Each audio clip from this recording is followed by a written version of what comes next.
Hey guys, tonight we begin with the miracles of Jesus. All of them. Every healing, every exorcism, every impossible meal and quiet resurrection.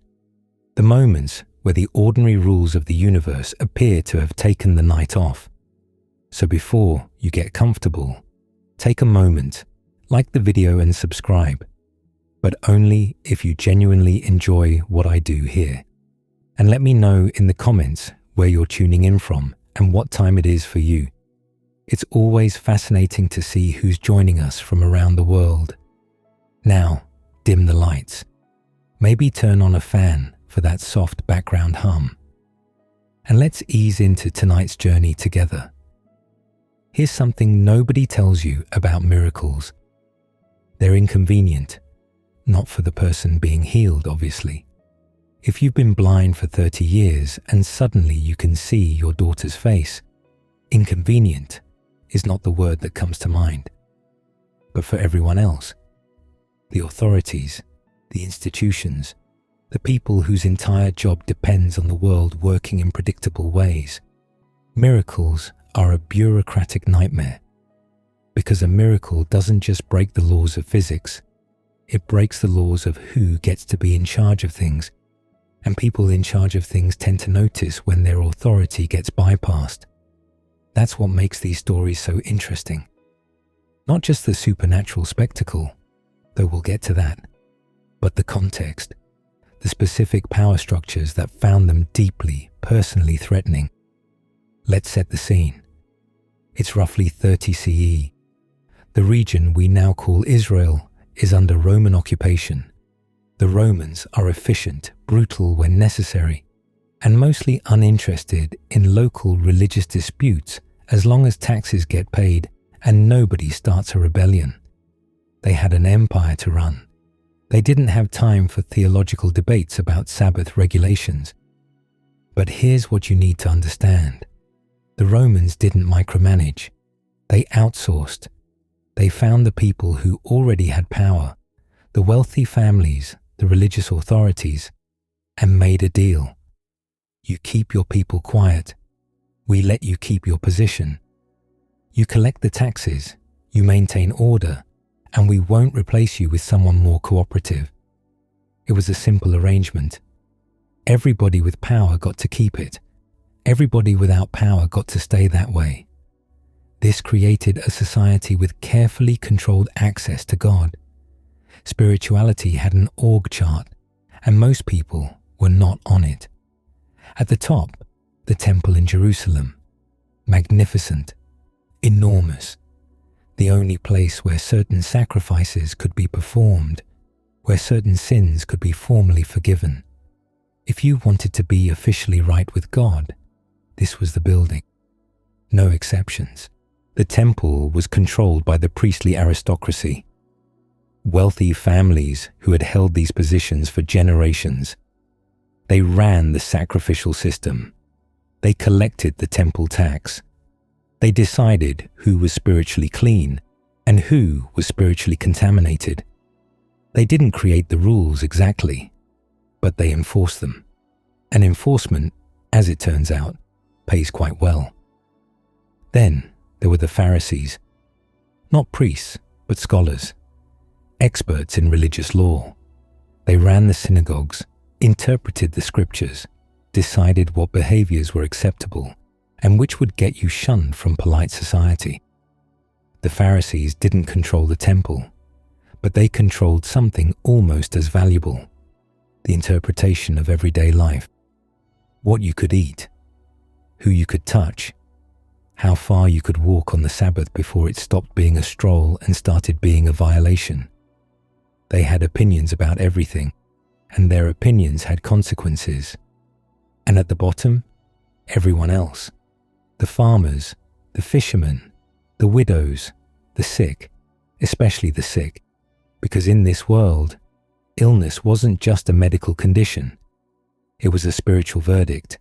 If you were sick, visibly sick, chronically sick, dramatically sick, people assumed you had done something to deserve it, or your parents had, or someone in your family had offended God generations ago, and the debt was still being collected. Suffering meant guilt. The body was keeping score, which meant sick people carried a double burden. First, the illness itself, the pain, the limitation, the physical misery of a body that wouldn't cooperate.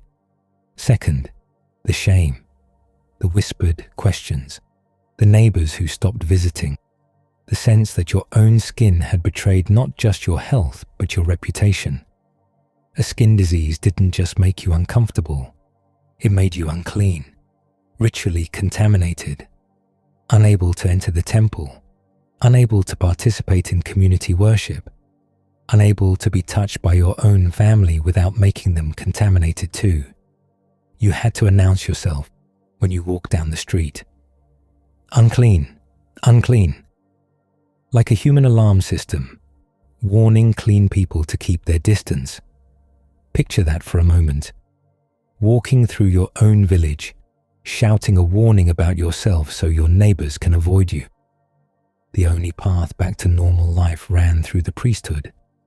If your condition cleared up on its own, and sometimes it did, you couldn't just rejoin society. A priest had to examine you. He would inspect the affected area, compare it to detailed regulations, make a formal determination. If he declared you clean, you offered the required sacrifices, which cost money, and you were restored. The priest didn't heal you. They just inspected you. They were the gatekeepers, not the doctors, the bouncers, not the bartenders. But they controlled access to community, to worship, to God himself. And they were very, very invested in remaining necessary. Now, into this system walks a man from Nazareth who heals people without asking permission from anyone. No temple visit, no priestly inspection, no sacrificial fee, no paperwork. He just does it. Touches lepers when everyone knows you're supposed to avoid them. Forgives sins when everyone knows only God can do that. Tells paralytics to get up and walk when everyone knows they should be consulting the proper authorities first.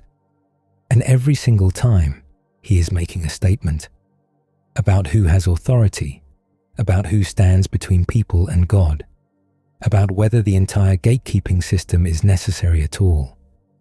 The religious authorities didn't oppose Jesus because they were cartoon villains who hated goodness. They opposed him because he was making their job description look unnecessary.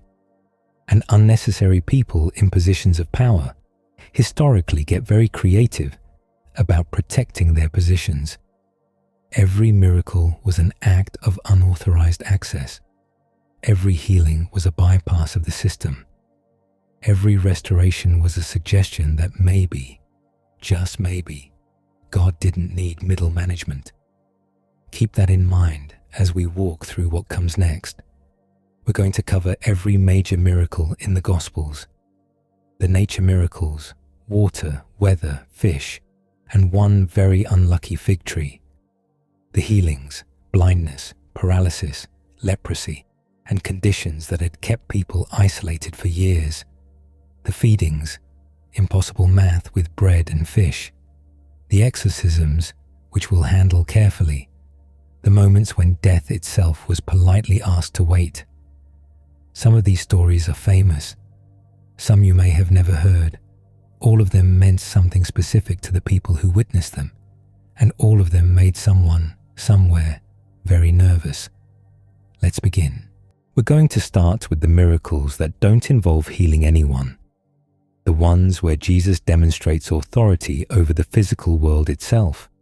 Water, weather, plants, fish. These are, in some ways, the strangest miracles. The healings have a clear beneficiary. Someone was sick, now they're well. Everybody's happy. But turning water into wine, cursing a fig tree, walking on a lake in the middle of the night, these require a little more unpacking. Let's begin at the beginning. A wedding. Jesus is at a party. We should pause on that, because we tend to rush past it.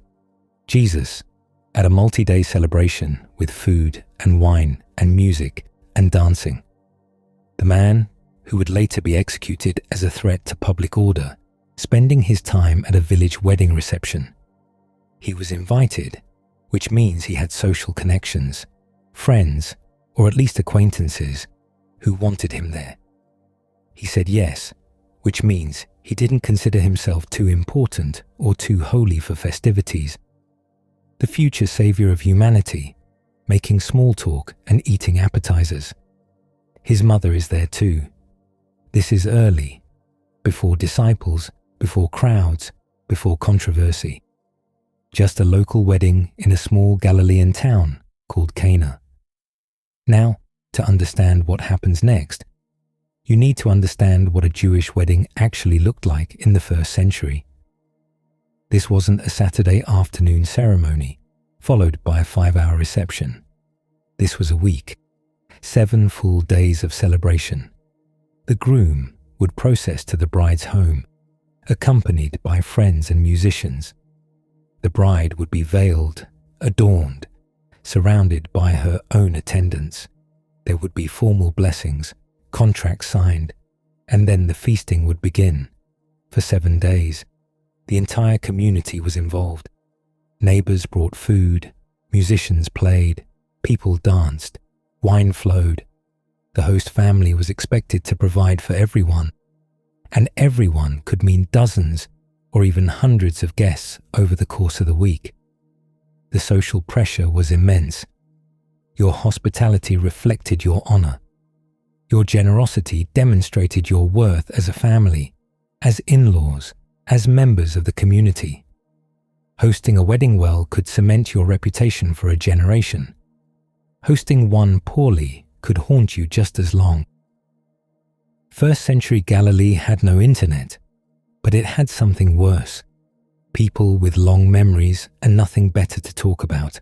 So when the wine runs out, not on day 6, not toward the end, when people might be too tired to notice, but apparently with significant celebrations still ahead.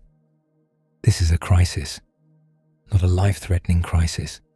Nobody is dying, but a social catastrophe, the kind of humiliation that would follow this family for years. Every future gathering someone would remember. Every holiday dinner, someone would mention it. Oh, that's the family that ran out of wine at the wedding. Couldn't even manage basic hospitality.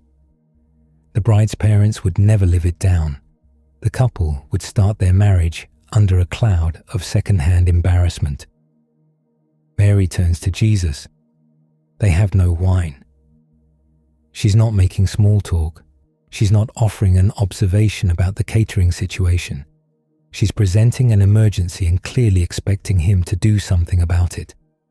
His response is famously strange. "Woman, what does this have to do with me? My hour has not yet come." Scholars have debated this line for centuries. Is he being rude? The word woman sounds dismissive to modern ears, but it was actually a formal term of respect in Greek, closer to ma'am than anything derogatory. Still, there's something odd about the deflection. What does my hour mean? Why the reluctance? Whatever he means, Mary ignores it completely. She turns to the servants and says, "Do whatever he tells you." This is such a mother move. He's given a vague non-answer, possibly even a refusal, and she's already delegating tasks. She knows her son. She knows he'll help. She's been watching him for 30 years. A cryptic comment about timing isn't going to stop her, and he does help, because of course he does. There are 6 stone jars nearby, big ones. Each holds 20 to 30 gallons. We're talking about containers the size of small barrels, the kind of thing you'd need a dolly to move if dollies had been invented. They're used for Jewish ceremonial washing, the ritual purification that guests would perform when entering the home. Jesus tells the servants to fill them with water. All the way to the brim, they do. This alone would have taken considerable time and effort. Drawing that much water, carrying it, filling 6 massive jars. The servants obey without question. which suggests either remarkable trust or the kind of social dynamic where servants simply did what they were told without asking why. Probably the second one. Then Jesus tells them to draw some out and take it to the master of the banquet. Somewhere between the jar and the cup, the text doesn't specify exactly when or how, the water becomes wine. The master of the banquet tastes it. He doesn't know where it came from. As far as he knows, someone has just brought him a cup of wine from the household stores. But his reaction tells us something important about what's in that cup. He's confused, delighted, but confused. He pulls the groom aside. "Everyone serves the good wine first," he says. "Then the cheap stuff after the guests have drunk too much to notice the difference. But you've saved the best for last." This is worth sitting with. It didn't have to be good wine. It just had to be wine. The family needed volume, not quality. Any fermented grape product would have solved the immediate crisis and preserved their honor. Boxed wine, cooking wine, whatever the first century equivalent of "it was on sale" might be. But what appeared in those jars was better than what they'd started with, better than what they'd been serving all week, better than what anyone expected. There's something here about abundance, about generosity that exceeds necessity, about a God who doesn't just meet minimum requirements, but over-delivers in ways that seem almost excessive. 6 jars, 20 to 30 gallons each. That's potentially 180 gallons of excellent wine. For a party that had already been drinking for days, this wasn't solving a problem. This was creating a surplus that would last until the guests physically couldn't consume any more. The servants knew what happened. They'd filled those jars with water. They'd watched the transformation, or at least witnessed its result. The master of the banquet didn't know. The groom didn't know. Most of the guests would never know that anything unusual had occurred at all. A secret miracle for an unglamorous problem. No one was healed. No demon was cast out. No theological point was being made, at least not explicitly. A family was simply spared embarrassment, and Jesus' public ministry began. Not with a dramatic declaration or a spectacular healing, but with quiet generosity at a party where they'd run out of drinks. From a wedding, we moved to a boat. From celebration to terror. The Sea of Galilee isn't really a sea. It's a lake, about 13 miles long, 8 miles wide. You can see across it on a clear day. It's the kind of body of water that looks manageable, friendly even. It is not friendly. The lake sits in a peculiar geographical position. It lies in a basin, surrounded by hills and mountains, with the Jordan River Valley cutting through to the north. This creates a meteorological trap. Cool air from the surrounding heights, particularly from Mount Hermon to the north and the Golan Heights to the east, can rush down through the valleys without warning. When that cold air hits the warm, moist air over the lake, the result is violent, sudden storms, winds that seem to come from nowhere, waves that can swamp a fishing boat in minutes. The lake doesn't give warnings. It doesn't negotiate. It just tries to kill you sometimes. This still happens today. Modern tourists are sometimes caught off guard by how quickly the weather can turn. First-century fishermen knew these patterns intimately. They'd grown up with them, lost friends to them, learned to read the sky and the water and get to shore when the signs looked wrong. The disciples who followed Jesus included several professional fishermen: Peter, Andrew, James, John. These men had spent their lives on this lake. They knew its moods. They knew what a dangerous storm looked like. They had the kind of weather intuition that only comes from decades of experience and a healthy fear of drowning. So when the Gospel of Mark says they were terrified, that's not inexperience talking. These were veterans. and they thought they were going to die. The scene is almost absurd in its contrasts. The boat is taking on water. Waves are crashing over the sides. The wind is howling so loud you'd have to shout to be heard. The disciples are bailing frantically, doing everything experienced sailors do in an emergency, and they're losing. The lake is winning. The lake is always winning. And Jesus is asleep, not praying, not calmly observing, not meditating on the situation with serene detachment, asleep, on a cushion, in the back of the boat. That detail about the cushion is so specific that it almost has to be an eyewitness memory. Why would you make that up? Why would you include it in your account of a terrifying storm unless someone actually remembered? There was this cushion, and he was just lying there on it, completely unconscious, while we thought we were all about to drown. I remember being furious about that cushion. The exhaustion is real. Jesus had been teaching crowds all day. He was human. He got tired. He fell asleep so deeply that a violent storm didn't wake him. But the contrast is still jarring. The disciples are fighting for their lives. Their teacher is napping. The boat is filling with water. The rabbi is getting his 8 hours. They wake him. And their words, in Mark's version, carry an edge. Teacher, don't you care that we're going to die? This is not a polite request for assistance. It's an accusation. Don't you care? We're dying here, and you're sleeping. What kind of leader sleeps through the death of his followers? Jesus stands up. We don't know what this looked like, whether he braced himself against the rocking boat, whether he had to shout over the wind, whether there was a moment of stillness before he spoke, or whether it was instantaneous. What we know is that he addressed the wind and the waves directly, as if they were misbehaving children, as if they were a dog that had gotten into the trash, as if the weather was just being dramatic and needed to be told to stop. Quiet, be still. The wind stopped, the waves settled. The calm was immediate and complete. No gradual dying down, no transition from storm to stillness. Just chaos, then silence.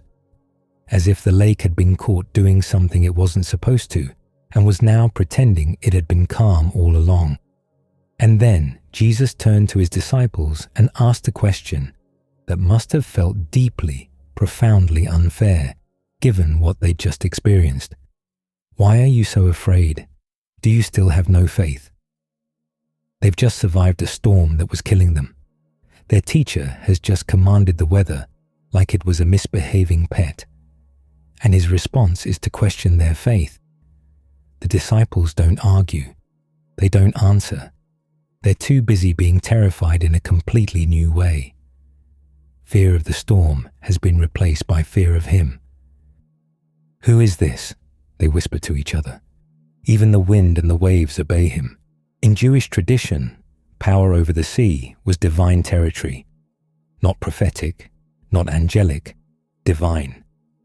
The creation poem in Genesis begins with God's Spirit hovering over the waters, bringing order from chaos.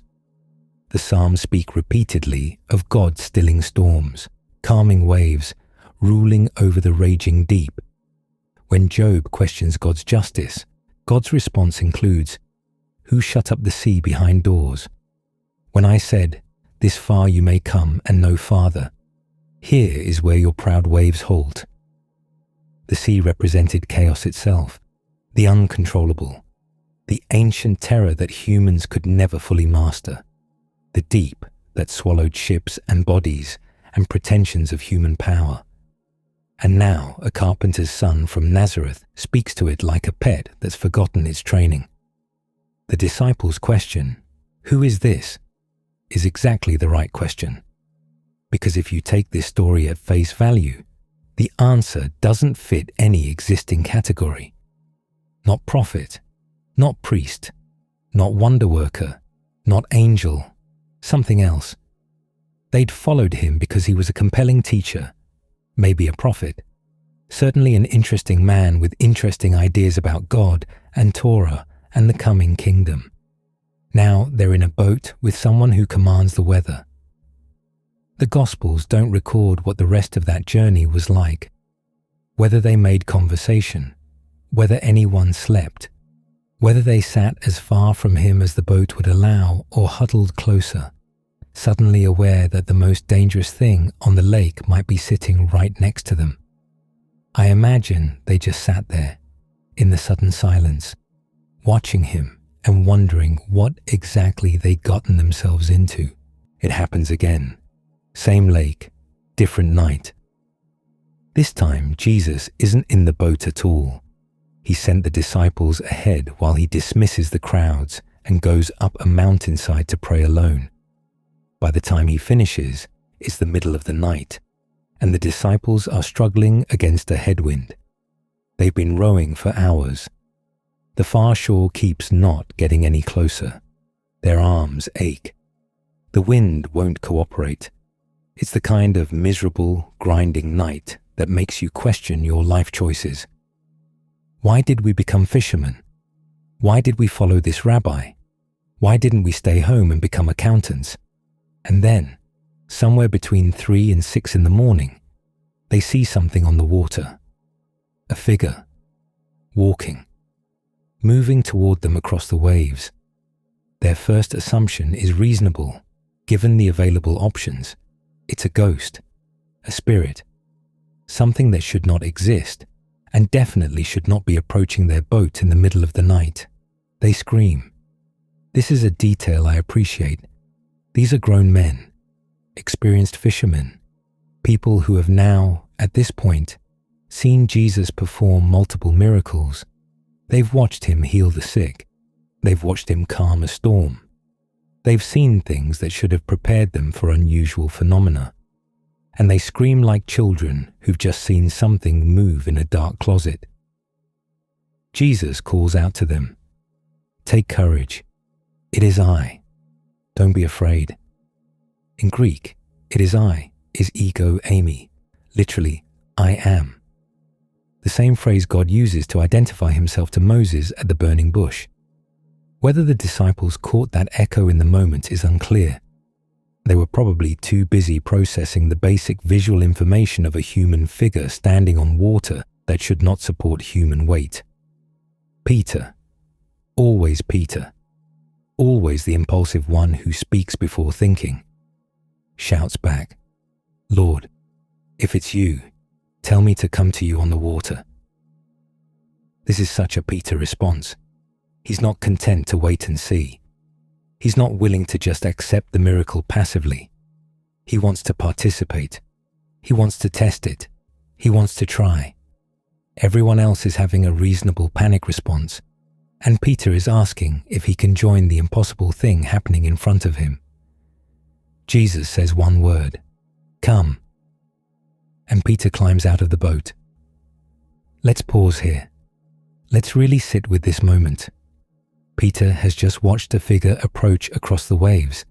He has heard a voice claim to be Jesus, and his response to this situation is to climb over the side of a boat, in the middle of the night, in the middle of a lake, and step onto a surface that he knows, that every fiber of his fisherman's experience tells him, cannot support human weight.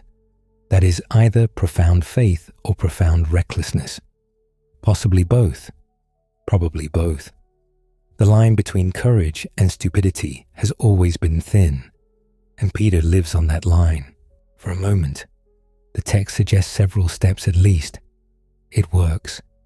Peter is walking on water, actually walking, moving toward Jesus across the surface of the lake, doing something impossible. His feet are touching water and not sinking.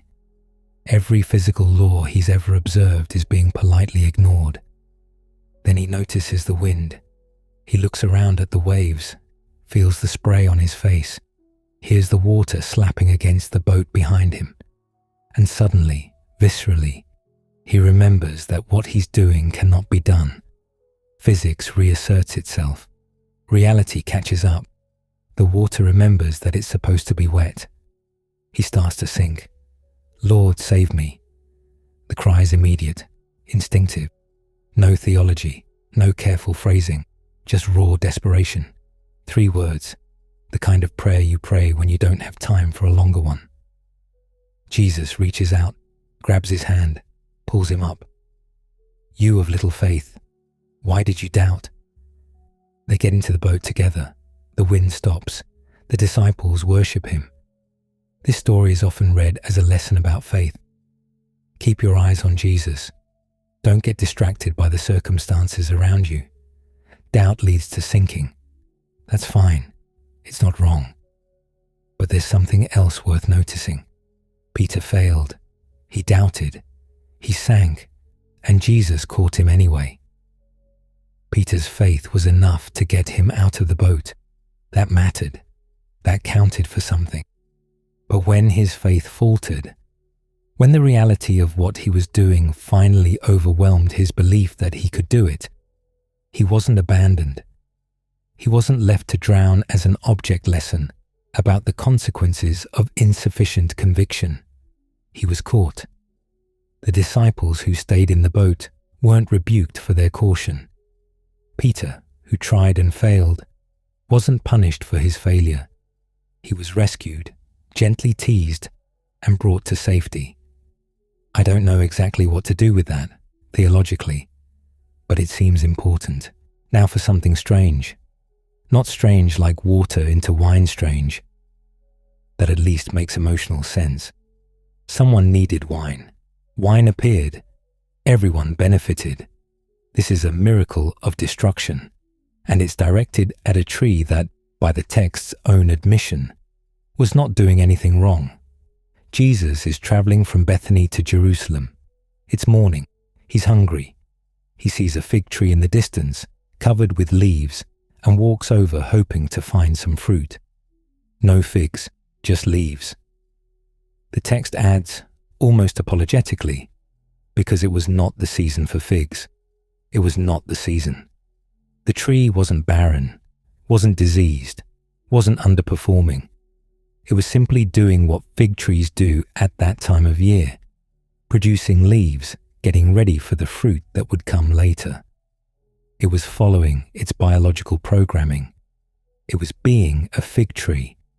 It had not received the memo that different behavior was expected, and Jesus curses it.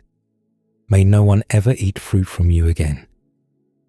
The next day, when they pass the same spot, the tree has withered from the roots, completely dead. Not just fruitless, gone. A tree that had been alive for years, doing exactly what trees do, now reduced to a botanical corpse. Peter points this out, apparently surprised. "Rabbi, look, the fig tree you cursed has withered." Jesus responds with teaching about faith and prayer. If you have faith and don't doubt, you can tell a mountain to throw itself into the sea. Okay, but what about the tree? This miracle has bothered readers for centuries. Why would Jesus, who elsewhere shows such tenderness toward the natural world, pointing to sparrows and lilies as evidence of God's care, destroy a tree for failing to produce fruit out of season? It seems petty. It seems unfair. The tree didn't do anything wrong. The tree was just being a tree. Several interpretations exist. One, it's symbolic. The fig tree represents Israel, or the temple, or religious institutions that appear fruitful. Lots of impressive leaves, lots of visible activity, but produce nothing of actual substance. Jesus is about to enter Jerusalem and confront the temple authorities. The cursing of the fig tree is a prophetic act, a living parable about divine judgment on empty religion. All show, no fruit. The tree had it coming, metaphorically speaking. 2. It's pedagogical. The disciples needed a dramatic demonstration of the power of faith and prayer. The tree was a convenient teaching aid. Its destruction, while unfortunate for the tree, served a larger purpose. Sometimes education requires visual aids. 3. We're missing context. Fig trees in that region sometimes produce an early crop of small edible fruit called taksh, along with their first leaves. A tree in full leaf might reasonably be expected to have some of this early fruit. If this tree's abundant foliage promised something it couldn't deliver, it becomes a more fitting symbol. Not innocent, but deceptive. A tree that was false advertising. 4. Jesus was having a bad morning. The Gospels present him as fully human, not just fully divine. He gets tired. He gets frustrated. He weeps at the tomb of a friend. Maybe he was genuinely hungry, genuinely disappointed, and the curse was more human reaction than cosmic theology. Even the Son of God might have bad days. We don't know. What we know is that the disciples remembered it. They included it in the story. They thought it mattered. A tree that looked promising but delivered nothing. A word of judgment. A withering that reached all the way down to the roots.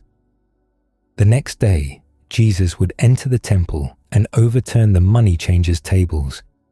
He would look at an institution covered in impressive leaves, rituals, sacrifices, regulations, visible activity, and find no fruit. Perhaps the fig tree was a preview. We'll end this section where we began, with fish. There are 2 miraculous catches recorded in the Gospels. One at the very beginning of Jesus' ministry, one at the very end after the resurrection. They bookend the entire story like rhyming verses in a poem. Let's start with the first. Jesus is teaching by the Lake of Galilee. The crowd is pressing in, pushing closer to hear, making it hard for anyone to see or move. He needs some space. The crowd is enthusiastic but apparently unfamiliar with the concept of personal boundaries. He spots 2 boats pulled up on shore. The fishermen are nearby, washing their nets after a long night's work. Jesus climbs into one of them, Simon Peter's boat, and asks him to push out a little from shore. From there, sitting in the boat, he teaches the crowd. It's a practical solution.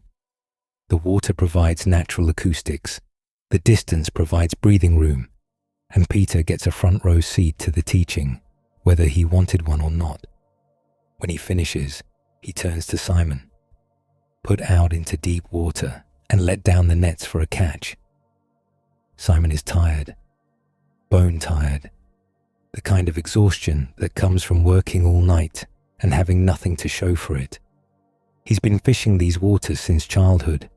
He knows where the fish are. He knows when they bite. He knows every current and cove and underwater feature of this lake.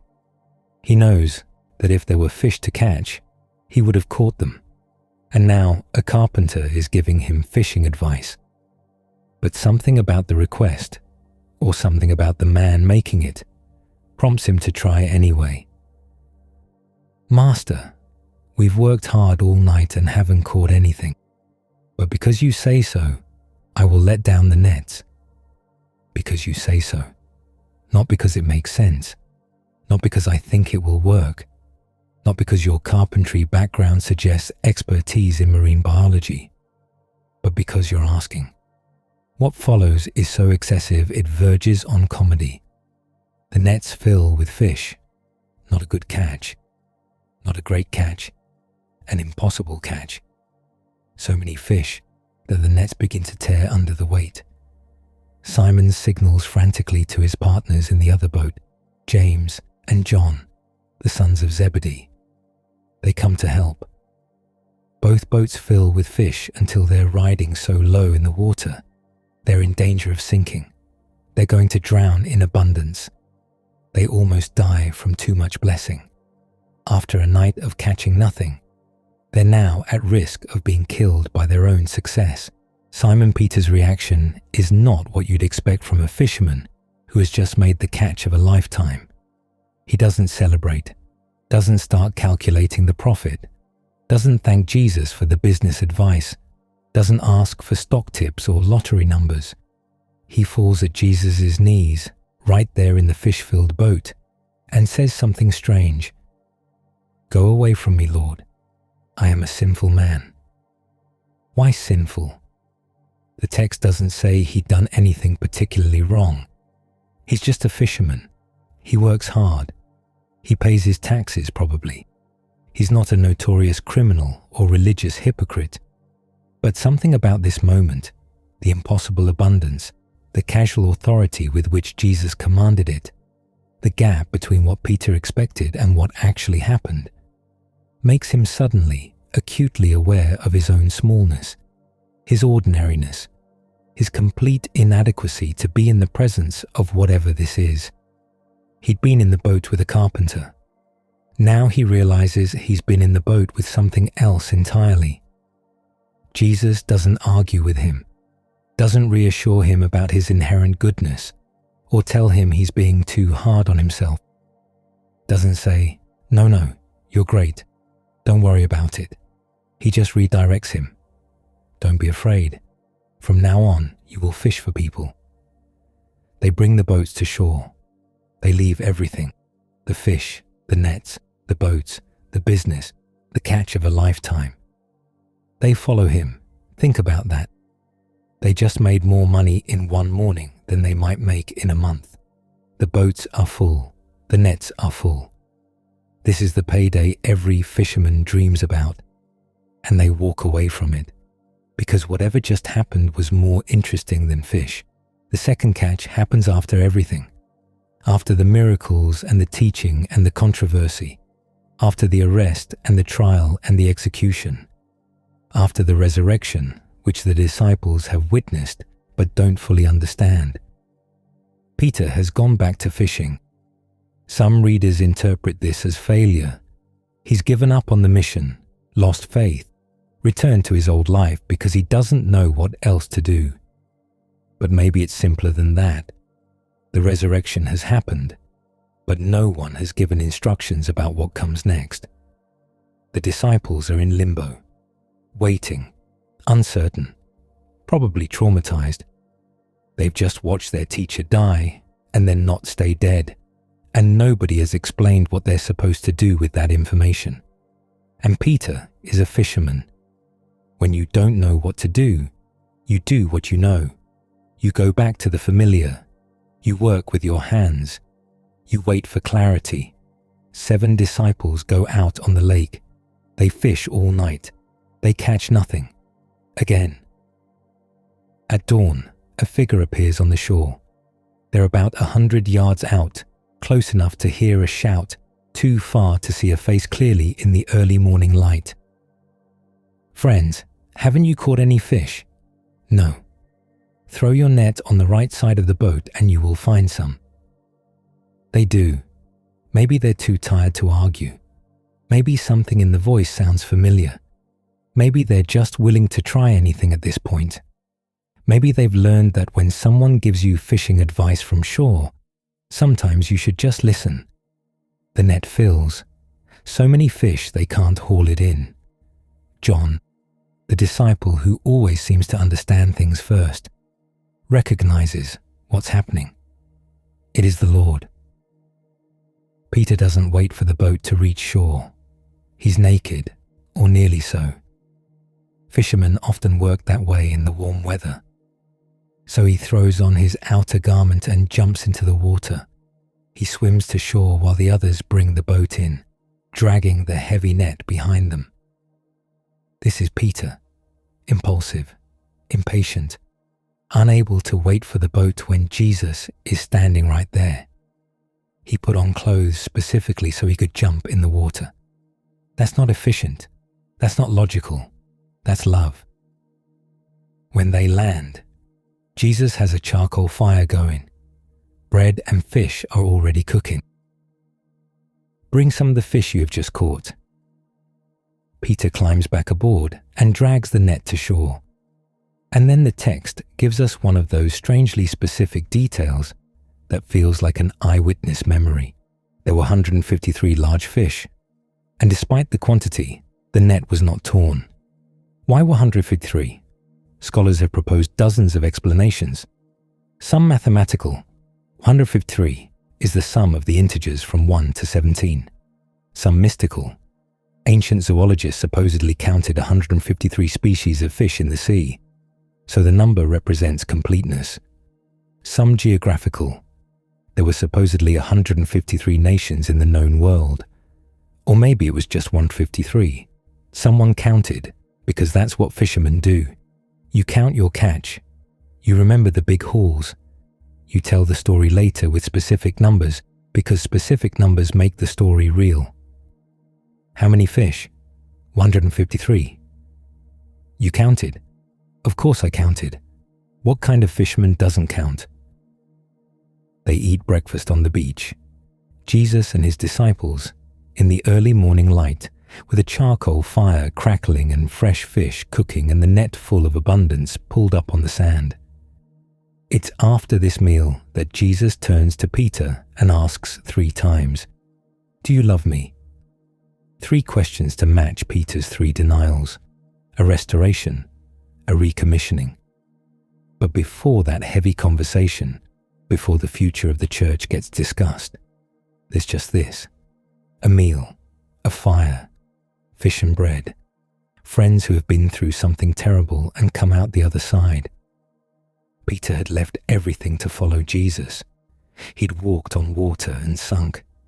He'd sworn he would die before denying Jesus, and then denied him 3 times before dawn.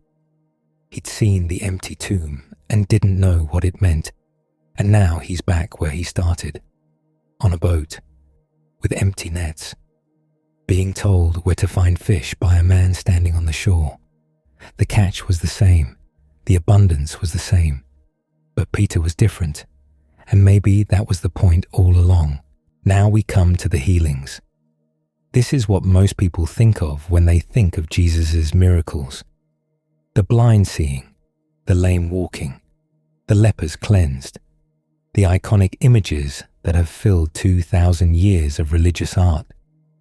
But before we get into the individual stories, we need to understand something about what illness meant in the first century, because it wasn't just a medical condition, it was a verdict. In the world Jesus inhabited, sickness and sin were tangled together in ways that are hard for modern minds to fully grasp.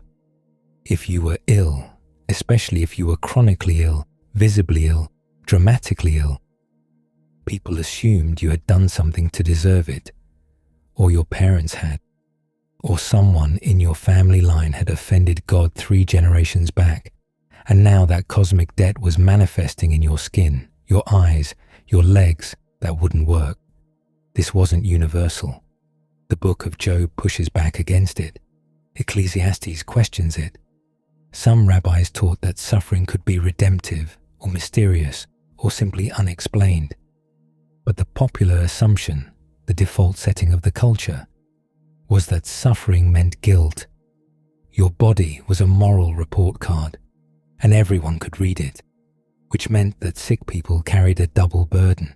First, the illness itself, the pain, the limitation, the physical misery of a body that wouldn't cooperate with basic requests like stop bleeding or let me see or move my legs. Second, the shame, the whispered questions, the pitying looks that weren't quite pity, the social distance that opened up whenever you entered a room as people wondered, even if they didn't say it aloud. What did you do? What did your parents do? Why is God punishing you? Nobody asked these questions about people with broken legs from falling off roofs. That was just bad luck. But chronic conditions, mysterious ailments, visible disfigurements, those came with asterisks. And then there was the religious exclusion. Remember what we discussed earlier. The temple in Jerusalem was the center of Jewish religious life. It was where you went to offer sacrifices, to celebrate festivals, to be formally reconciled with God after sin or contamination. Access to the temple was access to the divine presence, but not everyone could enter.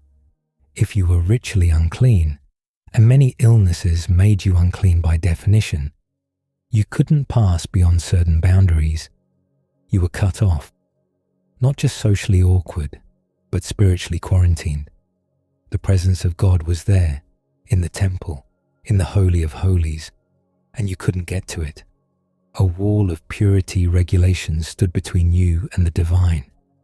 Not a metaphorical wall, an actual wall with signs and guards, and very clear instructions about who belonged where.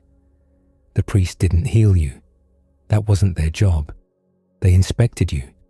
They examined your skin, consulted their regulations, and decided whether you were clean or unclean, whether you could rejoin the community or had to remain outside. They were the gatekeepers, not the doctors. Think of it like a building inspector who can condemn your house but can't fix the plumbing. He has the clipboard. He has the authority. He does not have a wrench. So when Jesus heals someone, he's not just addressing a medical problem. He's making a statement about access, about who gets to decide who's in and who's out, about whether the entire system of spiritual gatekeeping is necessary, or whether God might be more directly available than the authorities want to admit. Every healing is a bypass. Every restoration is a challenge. Keep that in mind. Let's start with leprosy. The word leprosy in the Bible doesn't refer specifically to what we now call Hansen's disease. It was a catch-all term for various skin conditions. Anything that looked alarming, anything that spread, anything that made the skin appear diseased or corrupted. Psoriasis might qualify, severe eczema, fungal infections, anything that made people nervous when they looked at you too long. The ancient world did not have dermatologists.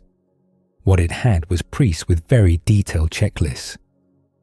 The diagnostic process was laid out in Leviticus with remarkable specificity. If you developed a suspicious spot, a rash, a discoloration, a patch that didn't look right, you didn't go to a doctor. You went to a priest. He would examine the affected area, check if the condition appeared deeper than the surrounding skin, see if the hair in the affected area had turned white, note whether it was spreading or stable. Then he would isolate you for 7 days, 7 days of waiting, 7 days of examining your own skin obsessively, watching for changes, hoping it was nothing, fearing it was everything. After a week, the priest would examine you again. If the spot had spread, if it met certain visual criteria, if it looked like what the regulations described, the verdict was rendered unclean. One word, and your life changed completely. An unclean person had to live outside the community. Not figuratively, literally outside. You couldn't enter the village or town where your family lived. You couldn't worship at the temple. You couldn't participate in any of the festivals that structured Jewish life. No Passover, no Sukkot, no gathering with your community to remember who you were and whose you were. You couldn't touch your spouse. You couldn't hold your children. You couldn't sit at table with your friends. If anyone approached on the road, you had to call out a warning. Unclean, unclean. So that clean people could give you a wide berth. So they wouldn't accidentally brush against you and become contaminated themselves. Your clothes had to be torn. Your hair had to be unkempt. You had to cover the lower part of your face. You were marked, visible, unmistakable. The ancient equivalent of a hazmat warning label, except the hazardous material was you. Imagine that for a moment. You notice a patch on your skin. Maybe it's nothing. Probably it's nothing. You've had rashes before. This is probably just something. You try to ignore it, but it doesn't go away. You try to hide it. Long sleeves, staying in dim rooms, avoiding situations where someone might notice. Eventually, someone sees. Questions are asked. A priest is consulted. He examines you, studies the spot, waits a week, studies it again, and with a few words, unclean, Your entire life ends. Not literally, you're still breathing. But everything that made life meaningful is gone. Your work, your income, your home, your family, your place in the community, your access to God. You join the other outcasts, living in clusters on the margins of society, depending on charity, waiting and hoping that someday, maybe, your condition will clear up and a priest will declare you clean again. If that day comes, if you're one of the lucky ones whose skin condition resolves on its own, you'll go through an elaborate purification ritual. 2 birds, one killed, one released.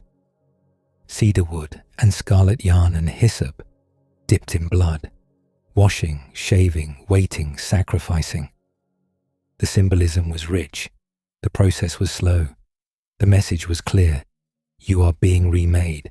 You are crossing back from death to life, from outside to inside, from contaminated to restored. Only then, slowly and carefully, would you be readmitted to normal life. But until then, which might be years, might be decades, might be never, you're outside, untouchable, alone. The first leper appears early in Jesus' ministry, right after the Sermon on the Mount in Matthew's account. A man with leprosy approaches Jesus. This alone is remarkable. He's not supposed to approach anyone. He's supposed to keep his distance, call out his warning, give clean people time to move away. That's the protocol. That's what he's been doing for months or years, announcing his own contamination so that decent people can avoid him. But this time, he comes close, falls on his knees, and says something that reveals both faith and uncertainty in the same breath. Lord, if you are willing, you can make me clean. Not if you are able. He doesn't doubt Jesus' power. He's heard the stories, maybe, seen something with his own eyes. He knows Jesus can do this. What he doubts is Jesus' willingness. After all, why would anyone want to help him? He's unclean, contaminated, the kind of person that decent people cross the street to avoid. He spent months or years being treated as something less than fully human. Why would this rabbi be any different? Jesus' response breaks every rule in the book. He reaches out and touches him. This is not a small thing. In the purity system of first-century Judaism, contamination was contagious. Impurity flowed from the unclean to the clean, like a disease spreading from one body to another. If you touched a leper, you became ritually defiled. You would need to go through your own purification process before entering the temple or participating in community worship. By touching this man, Jesus should have become contaminated himself. But that's not what happens. Instead, the cleanness flows the other direction, from Jesus to the man. The leprosy disappears, the skin clears, the contamination doesn't spread, it retreats. Everything runs backward. The physics of purity reverses. The current flows upstream. The system doesn't work the way it's supposed to work, the way it has always worked, because something about Jesus changes the rules. He tells the man to go show himself to a priest and offer the sacrifices Moses commanded. This is interesting. He's not abolishing the system entirely. The man still needs official certification. The priest still gets to do the inspection, still gets to declare him clean, still gets to receive the offering. But the priest didn't heal him. The temple didn't restore him. The system that had excluded him had no mechanism to bring him back. It could only verify, after the fact, that he was no longer excluded. Jesus did the actual work. The priest is reduced from gatekeeper to rubber stamp. Later, there are 10 lepers. They're standing at a distance, following the rules this time, keeping the required separation, and they call out to Jesus as he passes along the border between Samaria and Galilee. Jesus, Master, have pity on us. A chorus of desperate voices. 10 people who have lost everything, calling out to a rabbi they've heard, can do impossible things. Jesus doesn't touch them this time, doesn't even approach, just calls back across the distance. Go, show yourselves to the priests. This is strange. They haven't been healed yet. They still have leprosy. They're still unclean. Normally, you go to the priest after you're better, to get certified, to complete the restoration process, to officially rejoin the community you've been exiled from. But Jesus is telling them to go now, while they're still sick. It's like being told to pick up your diploma before you've taken the final exam. The sequence is wrong. The paperwork doesn't match reality. They obey anyway. And as they go, while they're walking, before they've arrived at any temple or seen any priest, they're healed. All 10 of them, cleansed, restored. Imagine that walk. You set off toward Jerusalem or wherever the nearest priest is stationed, resigned to another disappointment, another failed hope, another reminder that your life is what it is and probably always will be. And then you look down at your hands. The spots are fading. You look at your arms, your legs. The skin is clearing. You touch your face and feel smoothness where there had been roughness. Your companions are staring at their own bodies, exclaiming, weeping, laughing. After years of isolation, years of unclean, you're whole again. You're going home. 9 of them keep walking.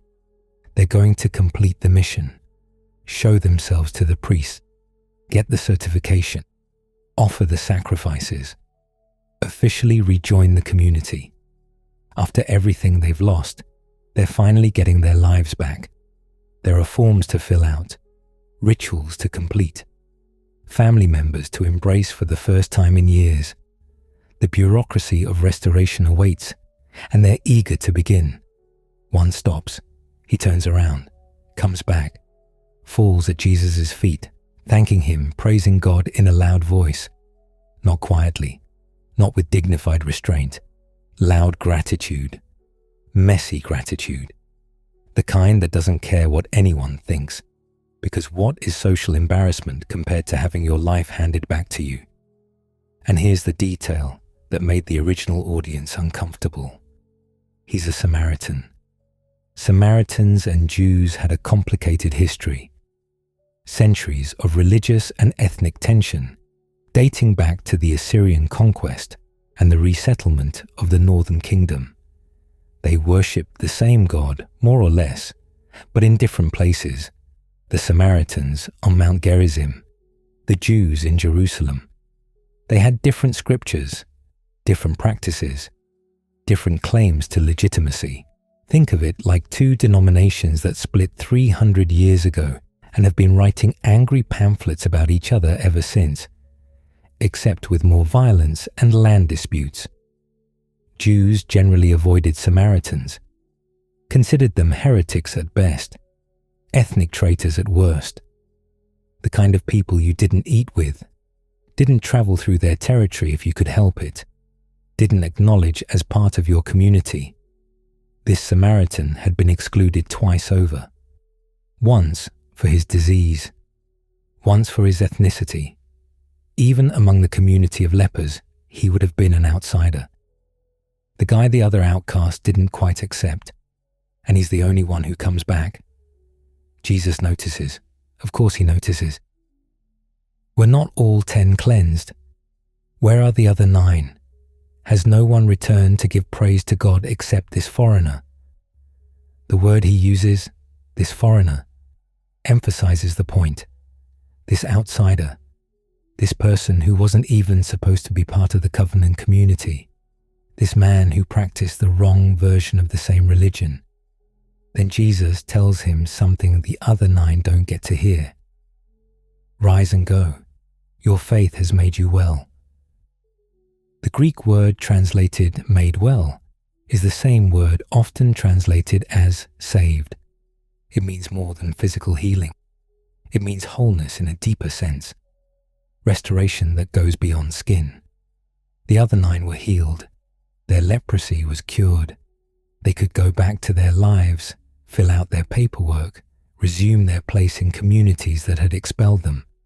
But this one, the Samaritan, the double outsider, the wrong kind of person who came back with the right kind of heart, received something more.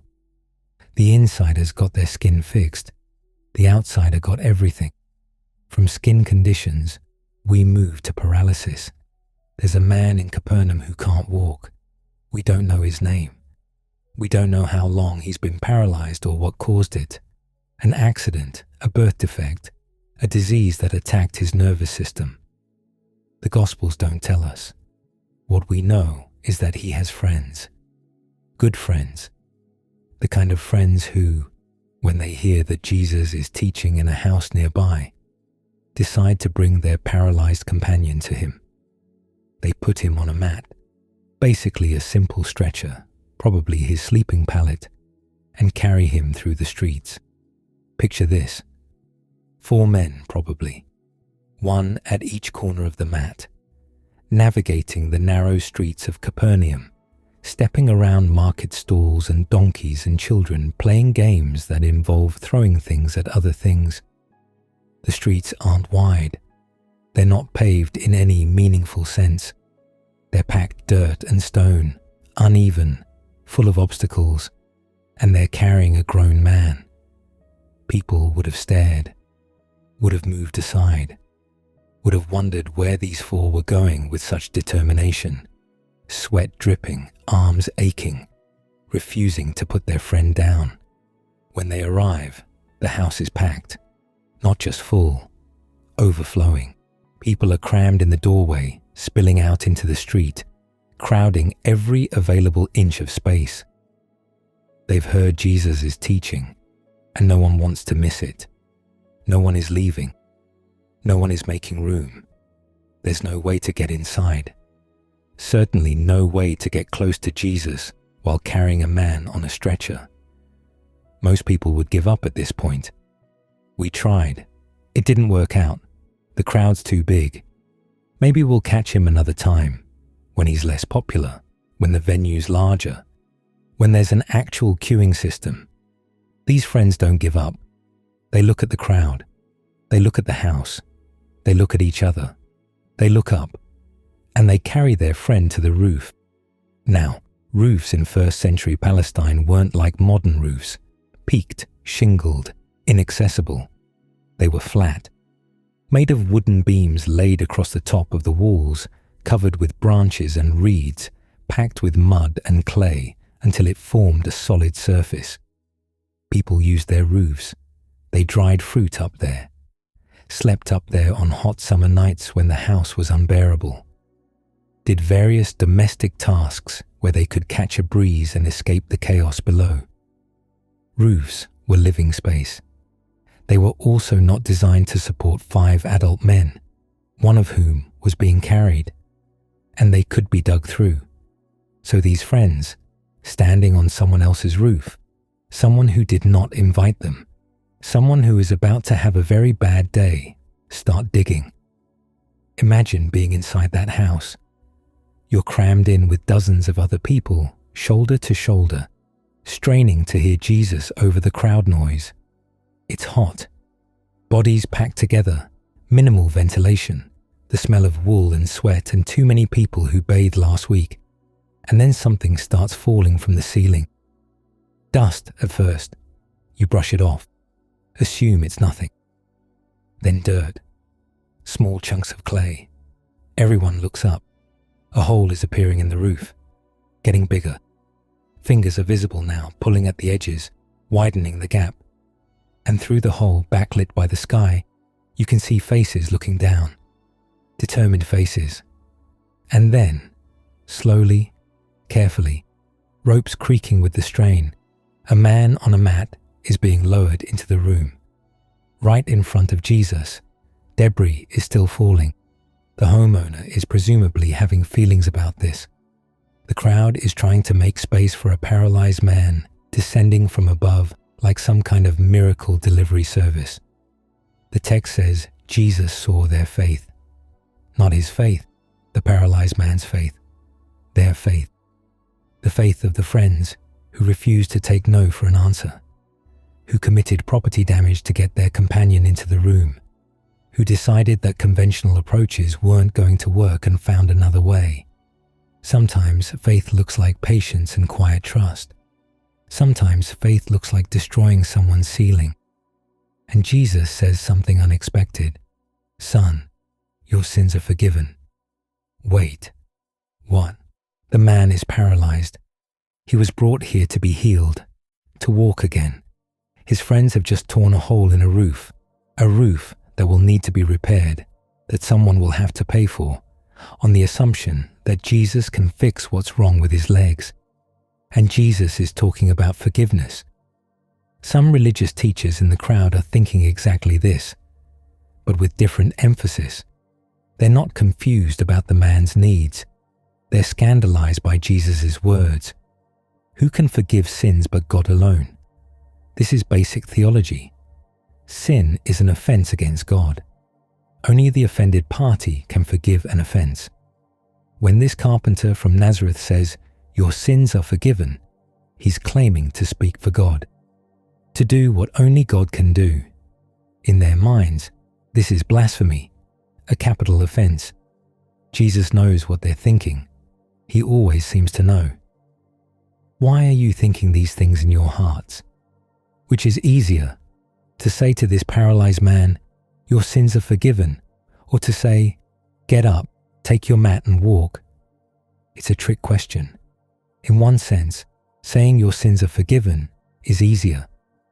There's no visible proof either way. No one can see sins being forgiven. You say the words, nothing observable changes, and who's going to argue? But saying, "Get up and walk," is immediately testable. Either the man walks or he doesn't. If he doesn't, you look like a fool in front of a very crowded room. In another sense, though, forgiving sins is the far harder claim. It's claiming divine prerogative. It's making yourself equal with God. Jesus does both, so that you may know that the Son of Man has authority on earth to forgive sins. He turns to the paralyzed man. I tell you, get up, take your mat, and go home. The man stands. He stands. After however many years of lying on that mat, being carried everywhere, depending on others for every movement, he stands. He picks up his mat, the same mat he was lying on moments ago, the mat his friends carried him in on, the mat he arrived on. He's leaving on his feet. He walks out, in full view of everyone, the crowd, the teachers, the friends who are probably still on the roof, looking down through the hole they made, covered in dust and clay, watching their friend walk for the first time in years. The crowd is amazed. They praise God. They say they've never seen anything like this. But notice what just happened. Jesus didn't just heal a paralyzed man. He claimed the authority to forgive sins, the very authority that the temple system, the sacrificial system, the entire religious establishment existed to mediate. You want your sins forgiven? Go to the temple. Bring a sacrifice. Talk to a priest. Follow the procedures. That's how it works. That's how it's always worked. Except now there's a carpenter in Capernaum saying he can do it himself. No temple required, no sacrifice necessary, no priest involved. He's not just bypassing the gatekeepers. He's claiming to be what the gatekeepers were pointing to all along. There's another paralyzed man in Jerusalem, and his story is different. Sadder in some ways, slower. He's been disabled for 38 years. 38 years, nearly 4 decades, longer than many people in that era lived. An entire lifetime of not walking. He lies by the pool of Bethesda, near the sheep gate in Jerusalem. The pool is surrounded by 5 covered colonnades, stone porches that provide shade from the brutal sun. And under those colonnades lie crowds of disabled people. The blind, the lame, the paralyzed, all of them waiting. Picture the scene.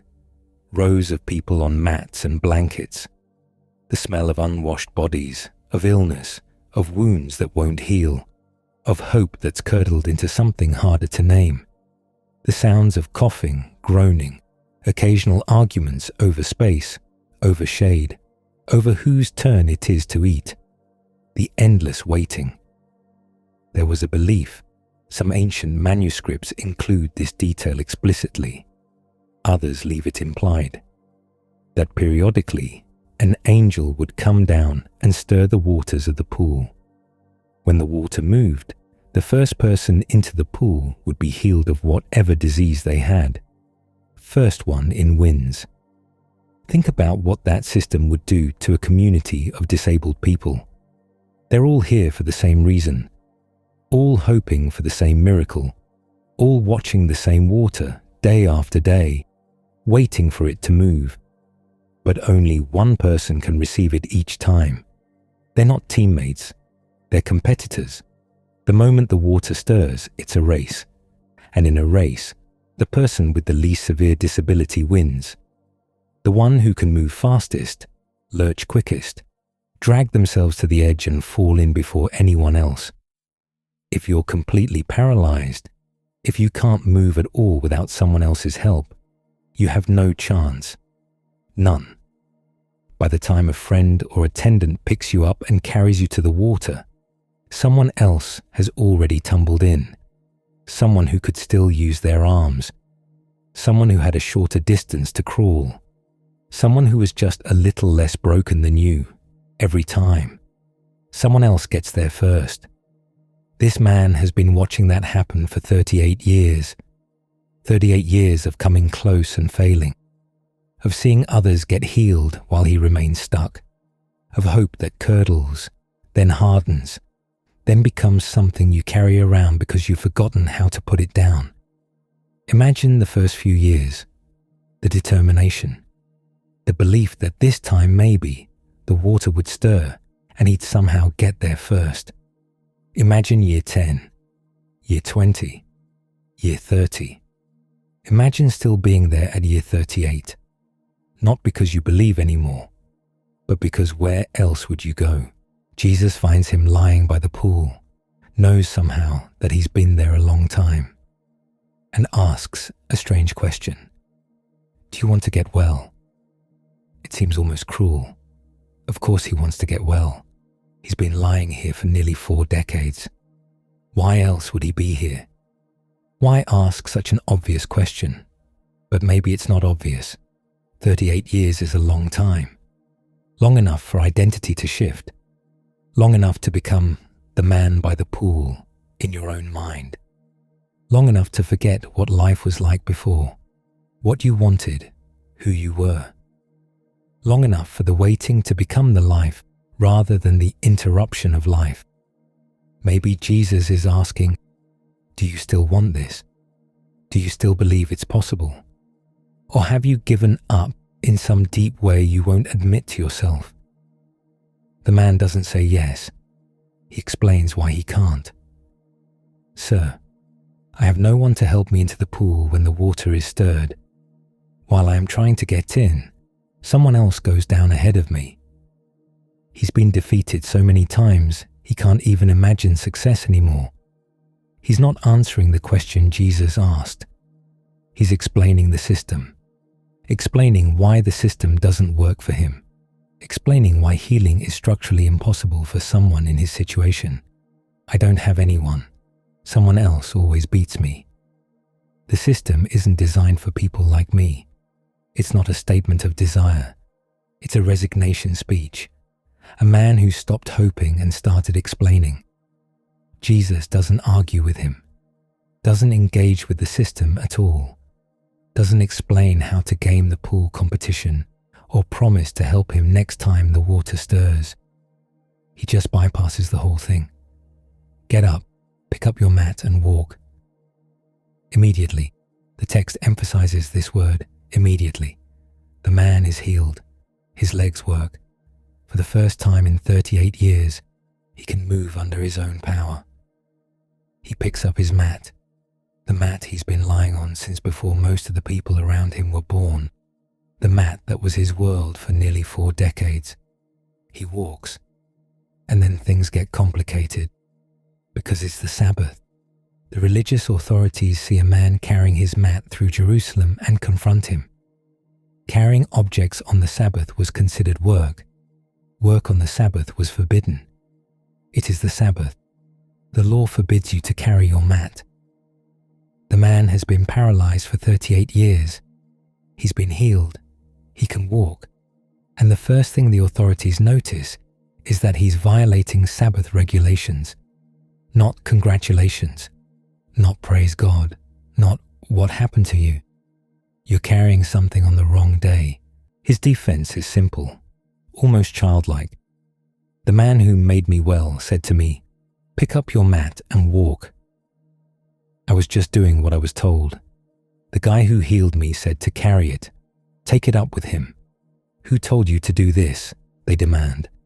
But the man doesn't know. Jesus had slipped away into the crowd after healing him. There were a lot of people around. The man had been focused on the fact that he could walk for the first time in almost 4 decades. He wasn't getting names and contact information. He was taking steps.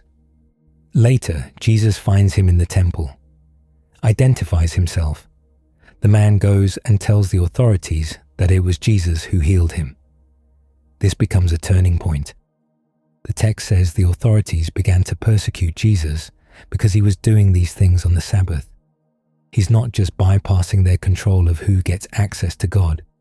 He's violating the sacred calendar, the rules that define what it means to be faithful.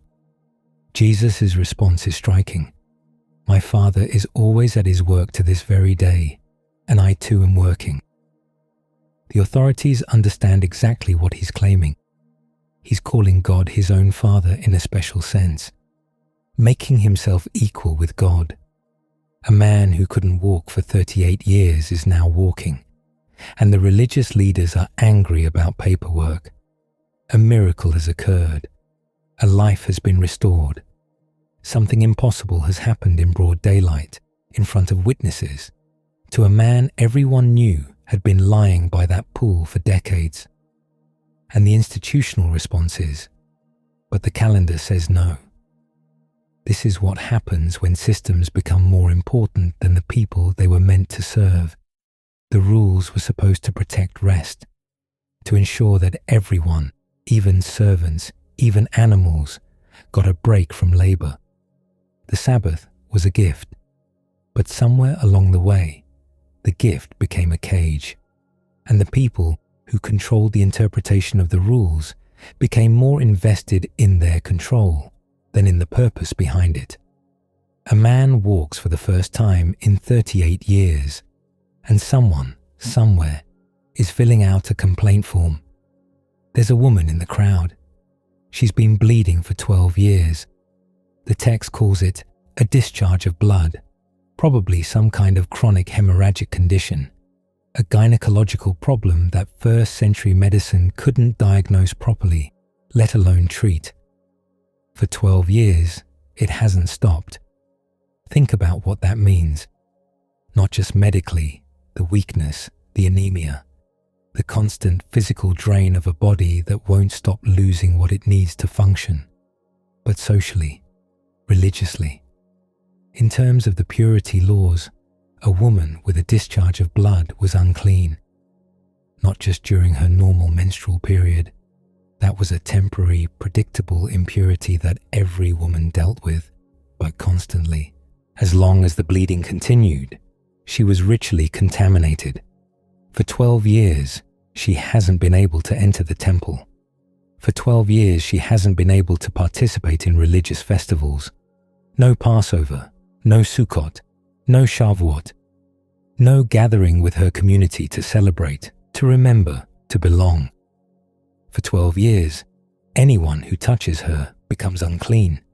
Any bed she lies on, any chair she sits on, any surface she contacts becomes a source of contamination. Her husband, if she has one, can't touch her without becoming impure himself. Her children can't embrace her. She is, in a very real sense, untouchable for 12 years. and she spent everything she has trying to get better. The text says she suffered a great deal under the care of many physicians. That word, suffered, is doing a lot of work. She's gone from doctor to doctor, tried treatment after treatment, endured procedure after procedure. Ancient medicine was not gentle. The treatments for hemorrhage involved herbal remedies, dietary restrictions, amulets, and practices we would consider somewhere between uncomfortable and medieval. Lots of things that smell bad. Lots of things that taste worse. Lots of confident men with theories and no results. She's suffered under their care, and she's only gotten worse. And now she's broke, exhausted, still bleeding. 12 years of doctors, 12 years of hope, 12 years of try this next thing. And she has nothing to show for it except poverty and the same condition she started with. Then she hears about Jesus. There's a crowd around him, a massive crowd pressing in on all sides. He's on his way somewhere important, to the house of a synagogue leader whose daughter is dying. Everyone wants to see him, touch him, get close. The crowd is crushing in from every direction. The woman thinks, if I can just touch his clothes, not him. She's not worthy of that. She's unclean, contaminated, the kind of person who shouldn't be in crowds at all. But maybe just the edge of his garment, maybe that would be enough. She doesn't ask permission, doesn't announce herself, doesn't call out unclean, the way the purity laws require. She just pushes through the crowd, this unclean woman, technically contaminating everyone she brushes against, reaches out and touches the edge of his cloak. Just the edge, just the fringe. Immediately, that word again, the bleeding stops. She feels it in her body. 12 years of constant hemorrhage ended in a single instant. The faucet that wouldn't turn off finally turns off. But Jesus feels something too. He stops, in the middle of a crowd, on his way to an urgent situation, a dying girl, a desperate father, a clock ticking. He stops, turns around, looks at the mass of people pressing against him. Who touched my clothes? The disciples think this is absurd. You see the people crowding against you, and yet you ask, who touched me? Everyone is touching him. It's a mob scene. People are jostling for position, craning to see, reaching out to try to make contact. Bodies everywhere. Elbows and shoulders and hands. What does he mean? Who touched him? But Jesus knows the difference. The difference between being bumped by a crowd and being touched by faith. Power has gone out from him. He felt it leave, like a current that flowed from his body to someone else's. He keeps looking. The woman realizes she can't stay hidden. She's been discovered. She, an unclean woman, a contaminated woman, a woman who has just broken every rule about contact and purity, has touched a rabbi, has touched a holy man, in front of everyone. She falls at his feet trembling, and she tells him the whole truth, everything. The 12 years of bleeding, the doctors who made it worse, the poverty, the isolation, the desperation that drove her to reach out and touch a stranger's clothes because she had nothing left to try. No more options, no more money, no more hope except this one impossible hope. The crowd is watching. The disciples are watching. Everyone is waiting to see how Jesus will respond to this unclean woman who has contaminated him in front of the entire community. He doesn't rebuke her, doesn't express disgust, doesn't demand she go through proper channels or present herself to a priest, or follow the established procedures. Daughter, your faith has healed you. Go in peace and be freed from your suffering. Daughter.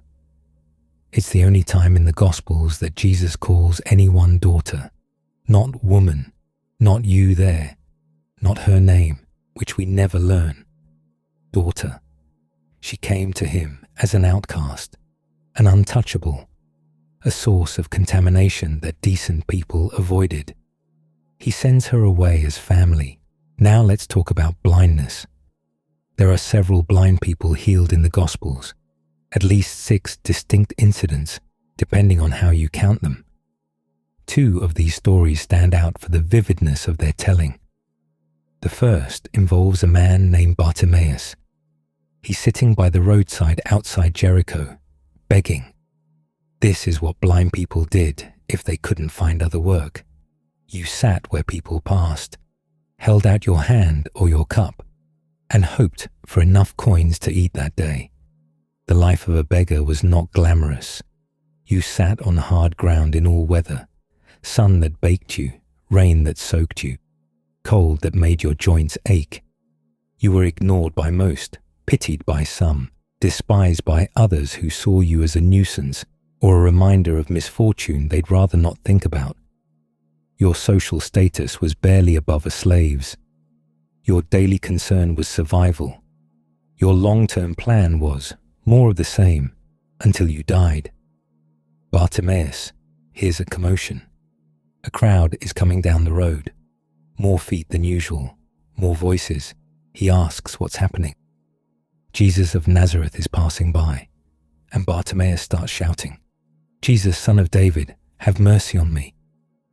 The crowd tells him to shut up. He's making a scene. He's embarrassing himself and everyone else.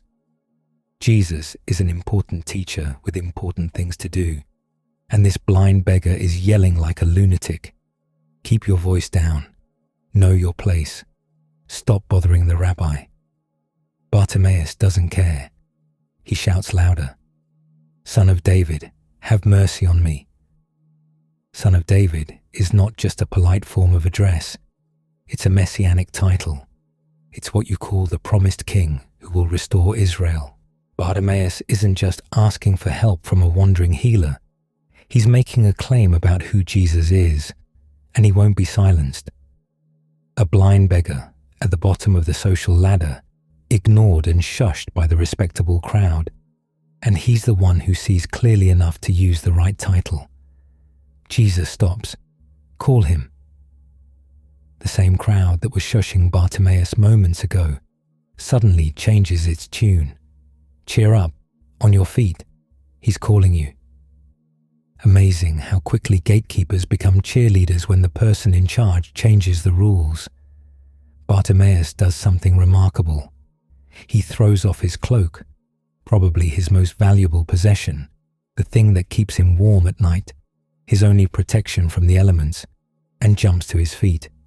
He's not going to let anything slow him down, not even his most important belonging. He makes his way to Jesus. "What do you want me to do for you?"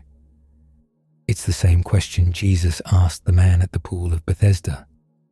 "What do you want?" As if it isn't obvious, as if a blind beggar might want something other than sight. But maybe that's exactly the point. Maybe Jesus wants people to name their need, to say it out loud, to ask directly rather than hoping someone will notice and figure it out.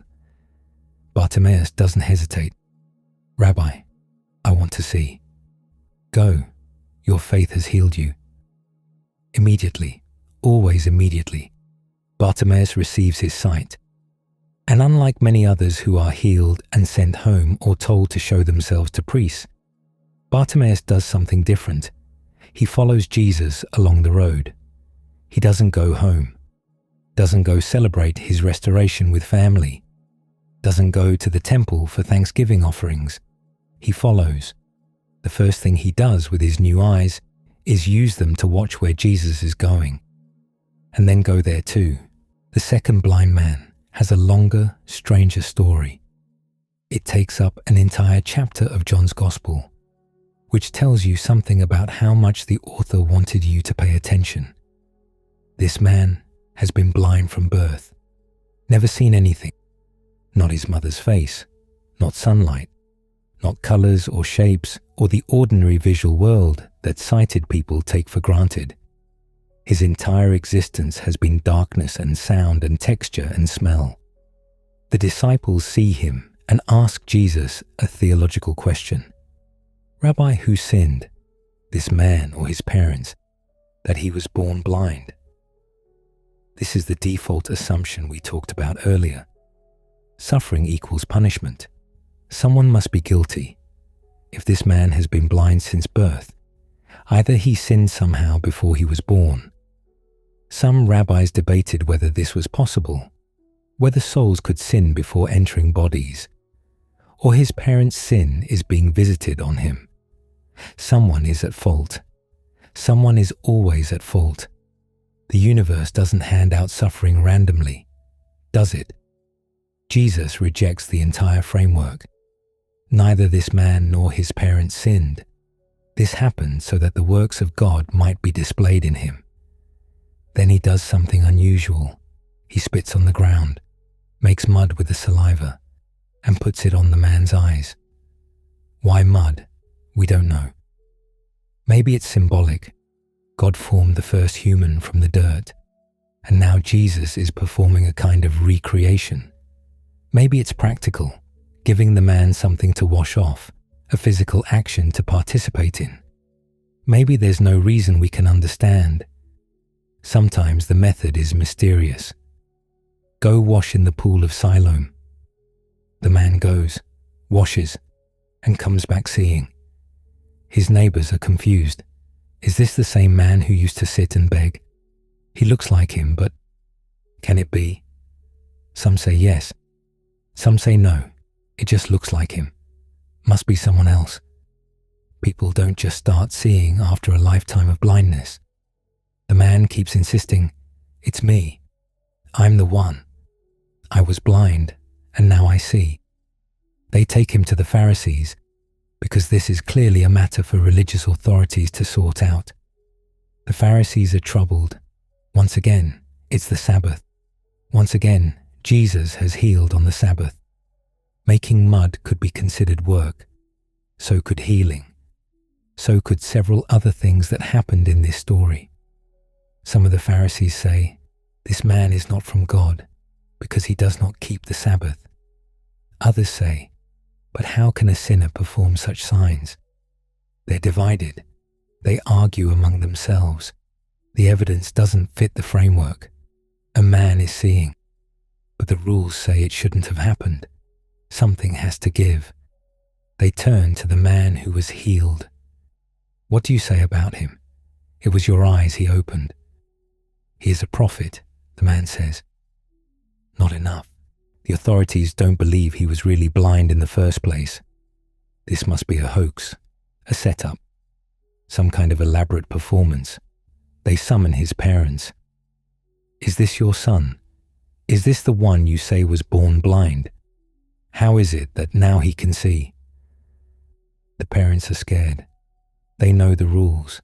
They know that anyone who acknowledges Jesus as the Messiah will be put out of the synagogue, excommunicated, cut off from the community, from worship, from normal social life.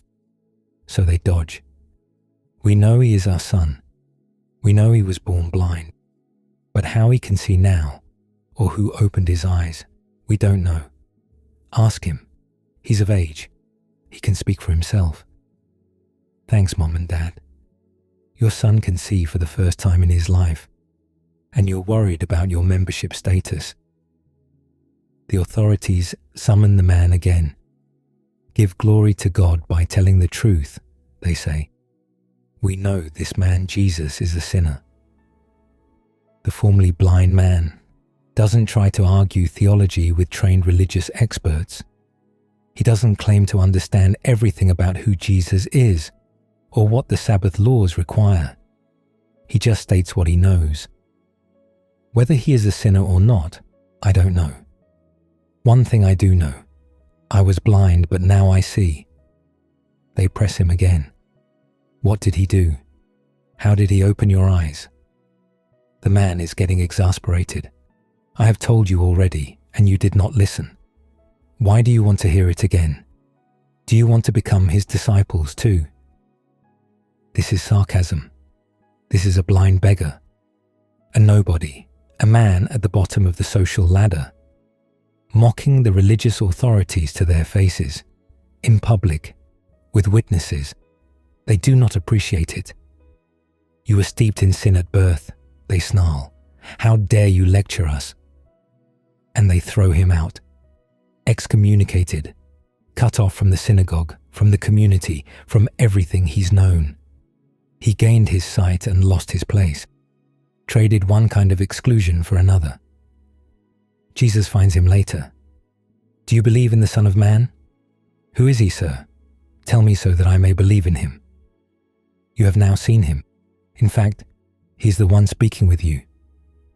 Lord, I believe, the man says, and he worships. Then Jesus says something that frames the entire encounter. For judgment I have come into this world, so that the blind will see, and those who see will become blind. Some Pharisees nearby hear this. What? Are we blind too? If you were blind, you would not be guilty of sin. But now that you claim you can see, your guilt remains. The man who was literally blind can now see, both physically and spiritually. The authorities who claim to see everything clearly, who claim to understand God and the law and the way the world works, they're the truly blind ones. It's not subtle. But then, subtlety wasn't working. One more healing before we wrap up this section. There's a Roman centurion in Capernaum. He's an officer in the occupying army, a Gentile, a pagan by Jewish standards. He has no business approaching a Jewish rabbi, and he knows it. He has a servant he values highly. The language suggests deep affection, not just an employer-employee relationship. And this servant is sick, paralyzed and in terrible suffering in one account, close to death in another. The centurion sends Jewish elders to Jesus on his behalf. The elders vouch for him.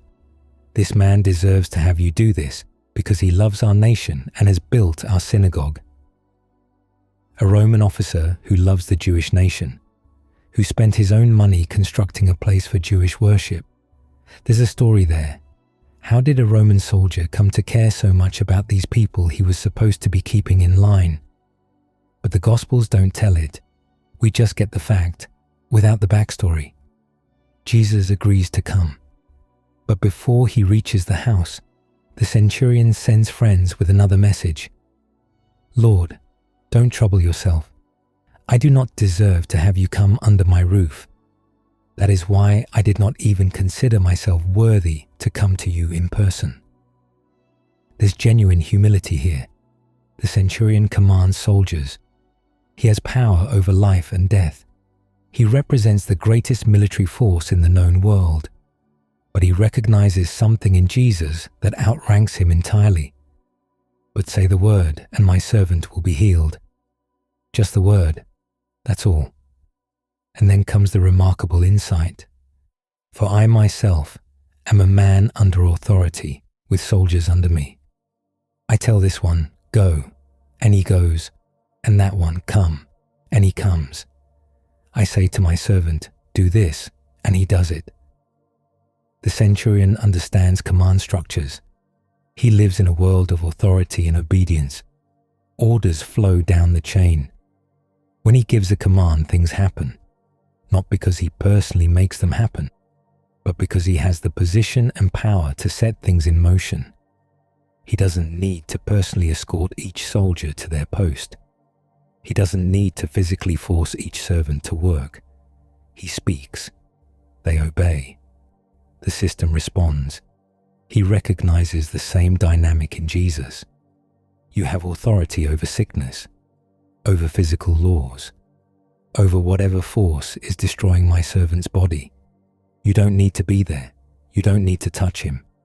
You don't need to perform rituals or apply mud or do anything physical at all. Just give the order. Jesus is amazed. The text actually says this. Jesus marvels. This is one of only 2 times in the Gospels where Jesus is said to be amazed. Here, at the faith of a Gentile soldier. Elsewhere, at the lack of faith in his own hometown. A Roman military officer understands something about Jesus that his own people keep missing. Truly, I tell you, I have not found anyone in Israel with such great faith. The servant is healed at that exact moment. No touch, no mud, no pool of water, no visit to the house. Just a word, at a distance, and a soldier's faith. An outsider, a Roman, a Gentile, a representative of the occupying power, demonstrates greater faith than anyone among God's chosen people. The insiders don't always get it. Sometimes the people on the margins see more clearly than the people at the center. Throughout all these healings, a pattern emerges in the authorities' response. They're not amazed, they're not grateful, they're threatened. Especially when Jesus heals on the Sabbath. The Sabbath was sacred, central to Jewish identity.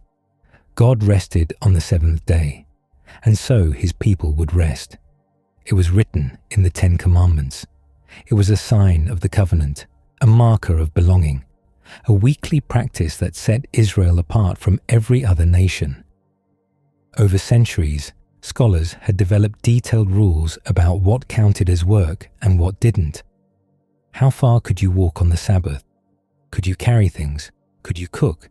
Could you tie knots? Could you write more than one letter? Could you heal? The rules were meant to protect the Sabbath, to ensure people actually rested, to build fences around the law so no one accidentally violated it. But somewhere along the way, the fences became more important than what they were protecting. The hedges grew so tall, you couldn't see what was on the other side anymore. Jesus heals on the Sabbath repeatedly, almost, it seems, deliberately, provocatively, as if he's picking fights. There's a man with a withered hand in a synagogue on the Sabbath. The Pharisees are watching to see if Jesus will heal him, not out of hope, but to gather evidence. Witnesses ready, mental notes being taken, building a case. Jesus knows what they're thinking.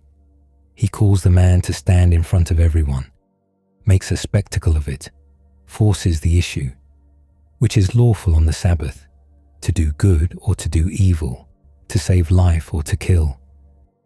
No one answers. Jesus looks around at them with anger, the text says anger, and deep distress at their stubborn hearts. He tells the man to stretch out his hand. The man does. The hand is completely restored. The Pharisees go out and immediately begin plotting how to kill Jesus. A man's hand is healed. And the response is a murder conspiracy. Something has gone terribly wrong with the system. Jesus tries to explain the principle. The Sabbath was made for man, not man for the Sabbath. The day of rest exists to serve people, to restore them, to give them space to breathe. It was never meant to be a cage that prevents healing, that keeps suffering in place because the calendar says so. But the authorities have inverted the relationship. They've made people servants of the rules rather than the rules servants of the people. And they will not tolerate someone pointing this out. Each of these healings follows a pattern. Someone is suffering.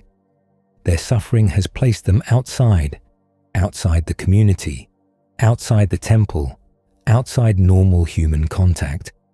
Jesus restores them, not through proper channels, not with priestly certification, not by following established procedures. He just does it. And every time, the same question hovers over the scene. Who gave him the authority to do this? The answer, depending on who you ask, is either God himself, or no one at all, or something much darker. But the healings keep happening. The blind keep seeing. The lame keep walking. The unclean keep becoming clean, and the gatekeepers keep losing their grip on the gates. The system that decided who was in and who was out, who could access God and who couldn't, who deserved healing and who deserved their suffering. That system is being bypassed, one person at a time, one touch at a time, one word at a time. The fences are still standing, but people are walking through them like they're not even there. Not every healing made headlines. Some of the miracles we've talked about so far were public spectacles. The man lowered through the roof in front of a packed house. The confrontation in the synagogue with authorities watching and taking notes. The blind man, whose case went all the way to a religious tribunal and got his parents dragged in for questioning. Drama, crowds, theological debate, the ancient equivalent of viral moments. But many of Jesus' healings were quieter, smaller in scope, if not in significance. A fever broken in a private home, an ear restored in the chaos of an arrest, a woman straightened after 18 years of looking at the ground. These stories don't always get the same attention as the dramatic confrontations. They don't make for good religious art. No dynamic compositions, no crowds of amazed onlookers, no villains glowering in the background. But they reveal something important about who Jesus was and how he moved through the world when the crowds weren't watching, when there was no audience, when there was no point to prove. Let's look at some of them. There's a man who can't hear and can barely speak. The Gospel of Mark tells us he's brought to Jesus somewhere in the region of the Decapolis, the 10 cities, a cluster of Greek-influenced towns east of the Jordan River and south of the Sea of Galilee. This is Gentile territory, or at least mixed, not the Jewish heartland where Jesus usually operates. Different customs, different gods on the temple steps, different assumptions about how the world works. The man's friends bring him. They have to. He can't hear them calling for him, can't follow verbal directions, can't navigate the crowd by listening for where Jesus might be or asking strangers for guidance. Someone takes his arm, guides him forward, pushes through the press of bodies until they reach the front. They beg Jesus to place his hand on him. What Jesus does next is unusual, even by his standards. He takes the man aside, away from the crowd, private, just the two of them. Think about what this means for the deaf man. He's been led through a confusing mass of strangers, bodies pressing, hands grabbing, the chaos of movement without explanation. He's been delivered to someone he's been told can help, though he couldn't hear the telling. Only trust the person who brought him. And now that person, this stranger everyone seems excited about, is leading him further away. He can't hear any explanation of what's happening or why. He has only touch and sight to work with. He has to trust. Then Jesus puts his fingers into the man's ears. He spits and touches the man's tongue. He looks up to heaven, sighs deeply, and says a single word, Ephphatha. It's Aramaic. It means be opened. Immediately the man's ears are opened. His tongue is loosened. He speaks plainly. There's a lot happening here. First, the privacy. Jesus often healed in public, in front of crowds, making theological points and challenging authorities. Those healings were performances in the best sense, demonstrations meant to be witnessed, statements meant to be heard. But here, he takes the man away from everyone. Maybe because the man is deaf.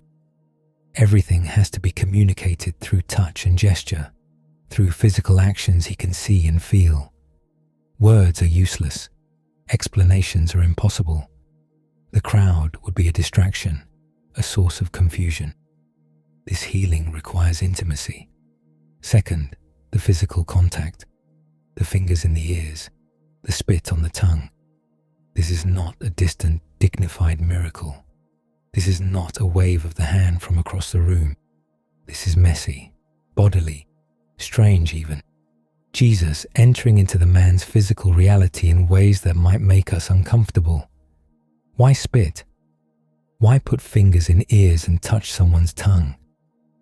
We don't know for certain.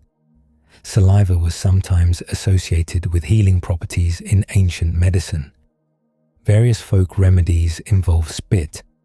Roman writers mention it. Jewish sources mention it. it was a thing.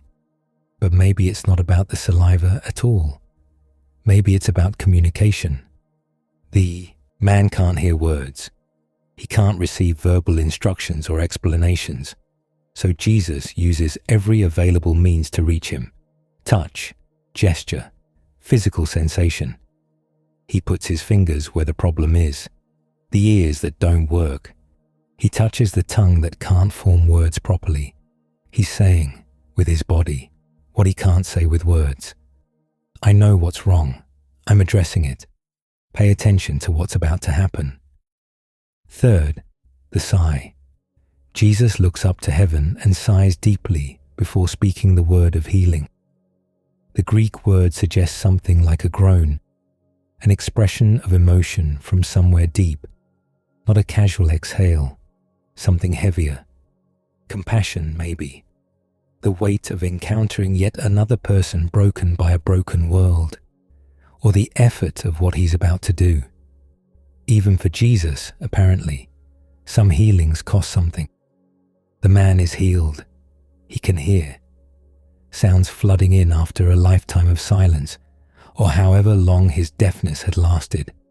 Voices, wind, footsteps. His own breathing, suddenly audible.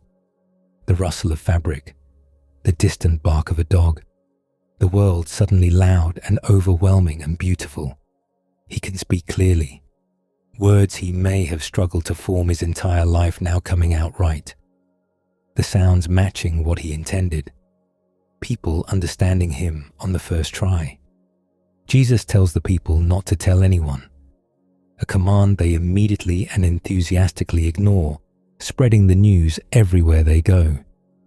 He has done everything well, they say. He even makes the deaf hear and the mute speak. The instruction to keep quiet never works. Not once in the Gospels does anyone successfully keep a miracle secret. Jesus keeps asking and people keep talking anyway. You can't contain news this good.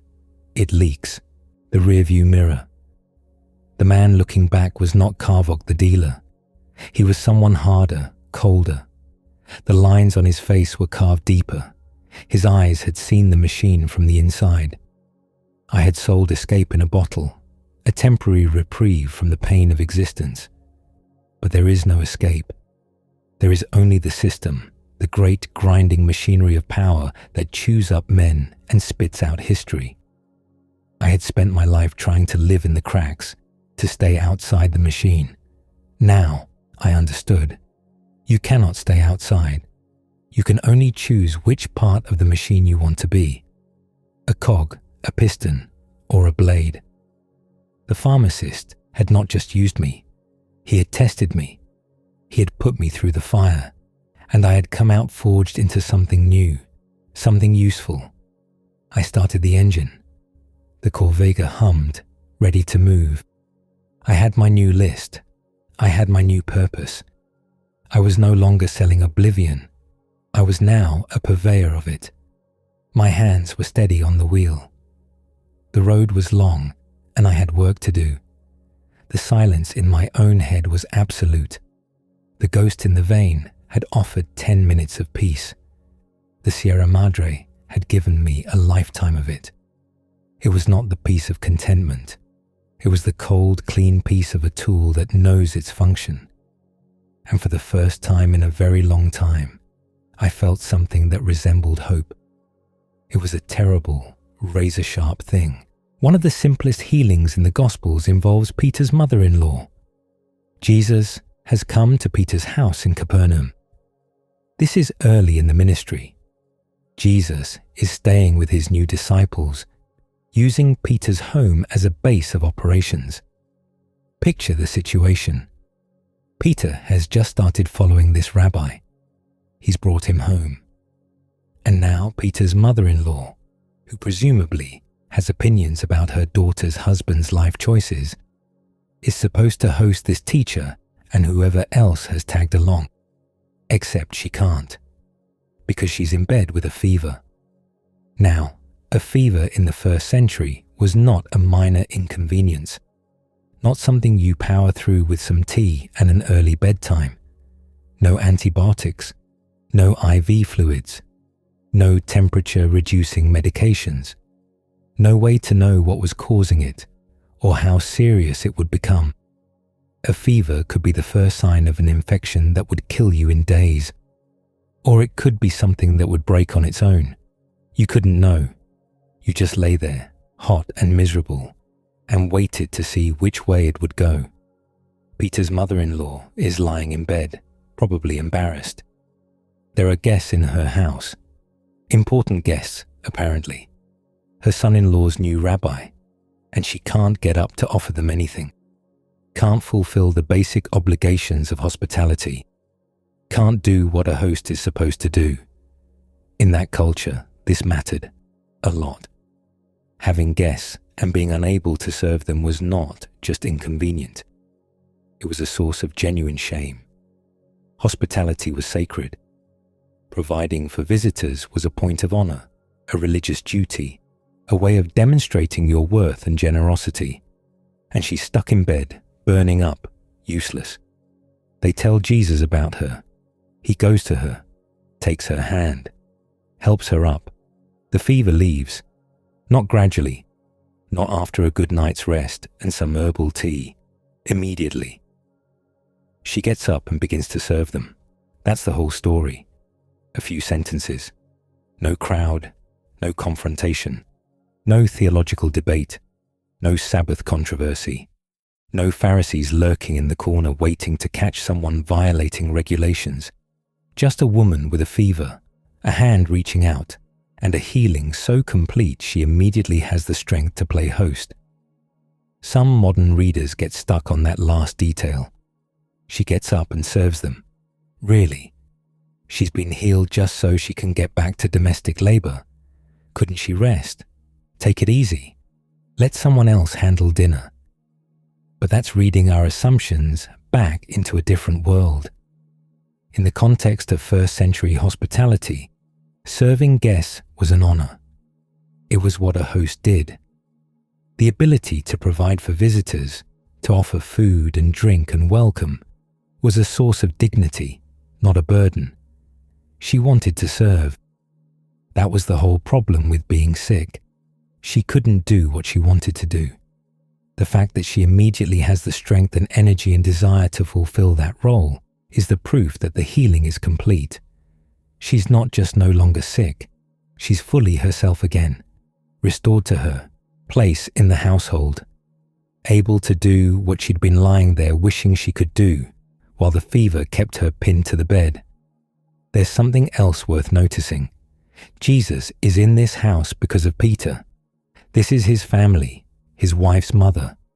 Jesus heals the relatives of his friends, the people connected to the people who follow him, the anonymous family members who never asked for any of this, who just happened to be related to someone who decided to follow a wandering rabbi.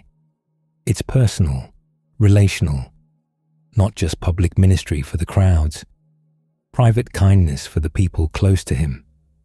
Peter's mother-in-law probably never preached a sermon, or led a ministry, or got her name attached to anything important in the early church. She's just someone who had a fever one afternoon, and Jesus noticed, and that was enough. There's a woman who's been crippled for 18 years. 18 years. That's long enough to forget what it felt like to stand straight. Long enough for bent to become normal. Long enough for your entire understanding of the world to reshape itself around your limitation. She's bent over, unable to straighten up at all. The text says she was crippled by a spirit, language that suggests something beyond simple physical illness, though the exact nature of her condition isn't specified. Some kind of spinal deformity, perhaps. A muscular condition that locked her body into that position. Severe osteoporosis. Damage that calcified into permanence. Whatever the cause, the effect was the same. 18 years of looking at the ground. 18 years of seeing feet and dirt and the bottoms of things. 18 years of being unable to meet anyone's eyes. Unable to look at the sky. unable to see the face of the person talking to her without craning awkwardly, painfully, to look up from underneath. Her world had shrunk to what was directly in front of her, at ground level. Sandals, hems of robes, animal droppings, dust. The endless parade of the earth's surface passing beneath her downcast gaze. When she talked to people, she talked to their feet. When people talked to her, their voices came from above, from a world she couldn't see without effort and pain. She hasn't asked for healing. She's just there in the synagogue on the Sabbath, attending services like she presumably has every week for years. Sitting in her usual spot, probably. The spot she's occupied for as long as anyone can remember. The bent woman, part of the furniture, background. Nothing special about this day, as far as she knows. Jesus is teaching. He sees her in the congregation. He calls her forward. Imagine that. You've spent 18 years trying to be invisible, trying not to draw attention to your condition, just existing quietly at the margins, hoping no one notices you more than necessary. And now this teacher is calling you to the front. Everyone is looking at you, at your bent back, your downcast eyes, your slow shuffle forward as you try to navigate through the congregation without bumping into people you can't see. Every eye on your deformity, every gaze following your painful progress to the front of the room. Woman, you are set free from your infirmity. He puts his hands on her. Immediately. That word again. Always immediately. She straightens up. Her spine extends. Her head lifts. Her shoulders pull back. For the first time in 18 years, she can look straight ahead.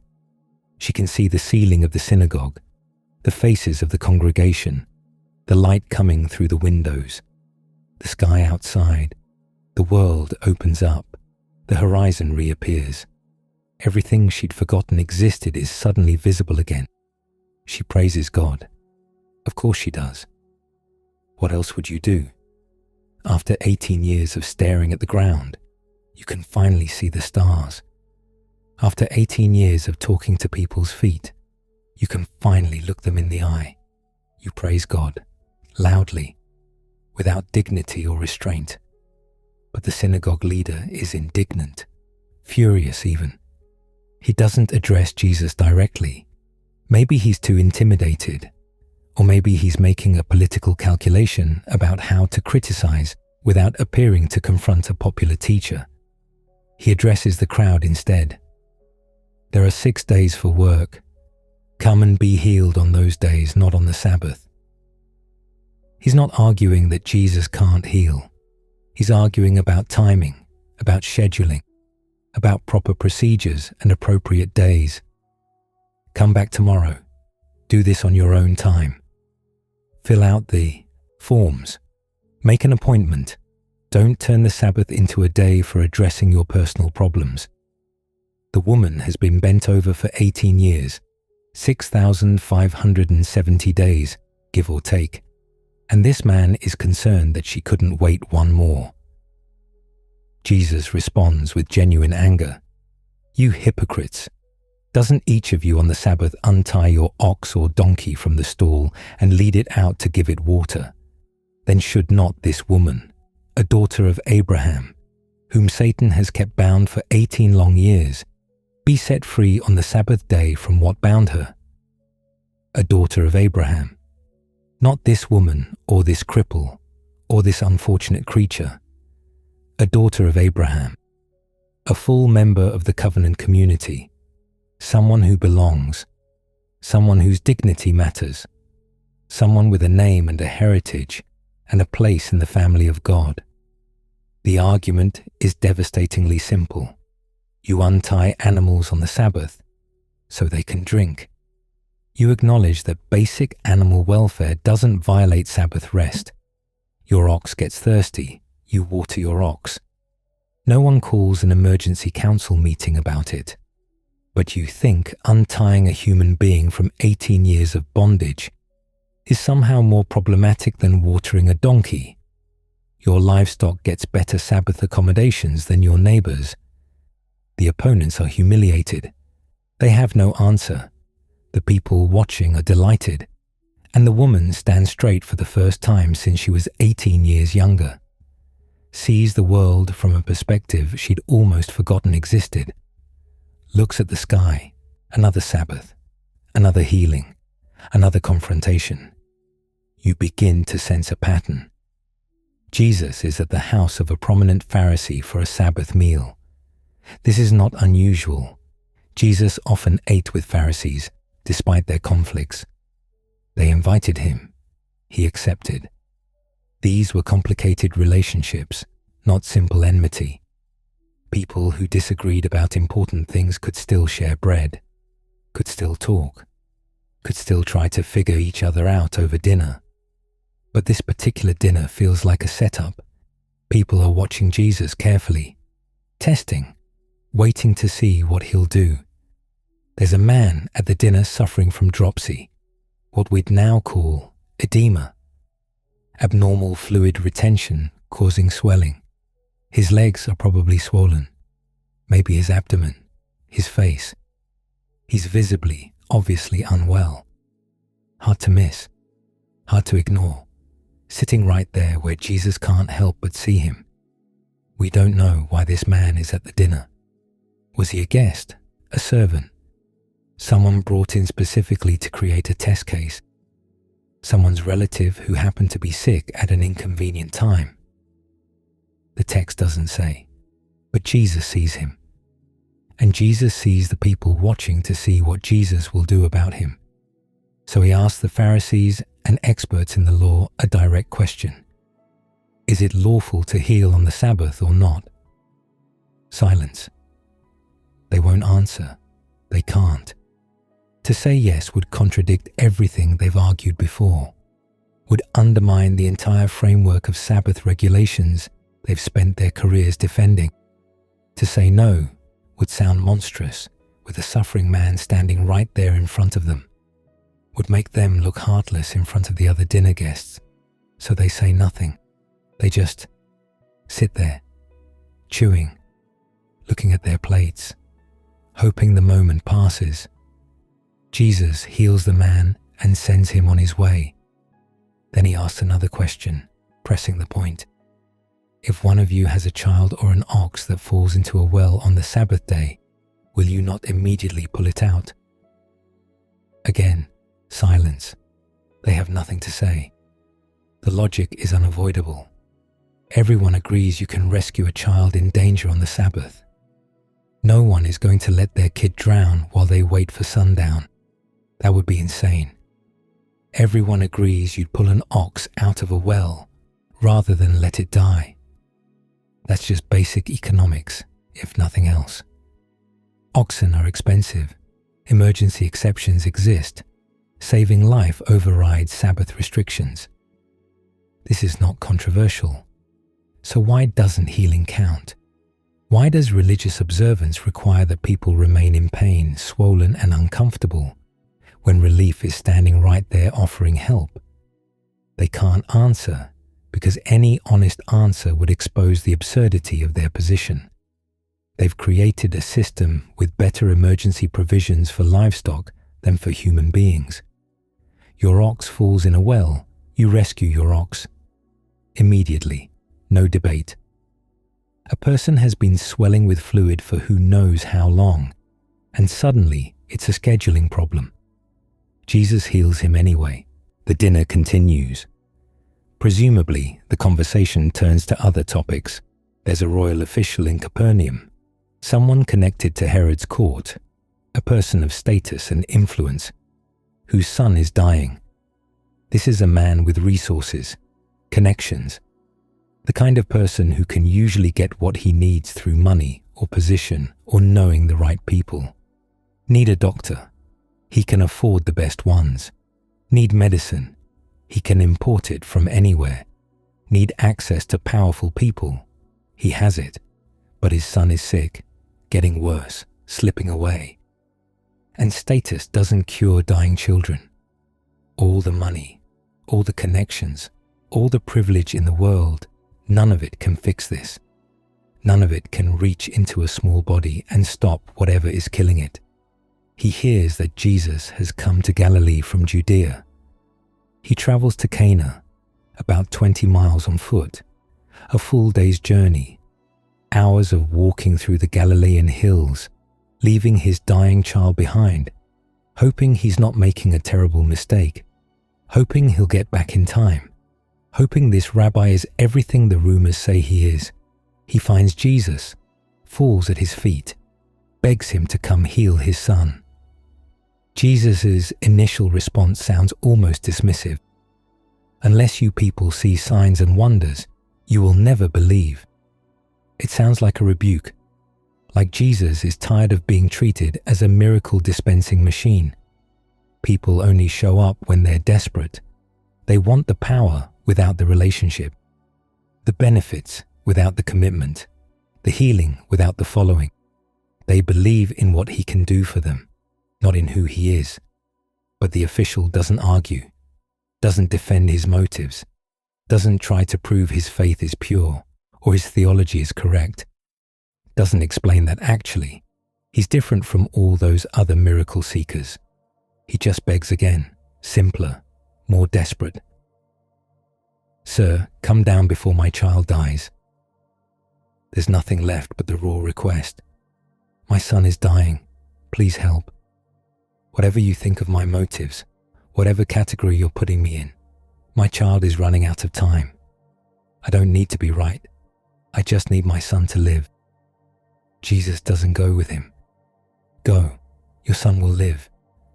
4 words, no touch, no visit, no dramatic confrontation with death at the bedside, no journey back to Capernaum together, no chance to prove his power in front of witnesses. Just a statement. Your son will live. The man takes Jesus at his word. This is remarkable if you think about it. He traveled 20 miles to beg this rabbi to come heal his son. He expected, presumably, that Jesus would return with him, that he'd see something, get confirmation, watch the healing happen. Instead, he gets 4 words and a dismissal. "Go home. Trust me." And he does. He turns around and starts the 20-mile journey back. No proof, no guarantee, no way to verify that anything has changed until he gets there. Just the words of a man he barely knows. "Your son will live." 20 miles is a long walk. Hours of trudging through the Galilean countryside. Hills that need climbing, streams that need crossing.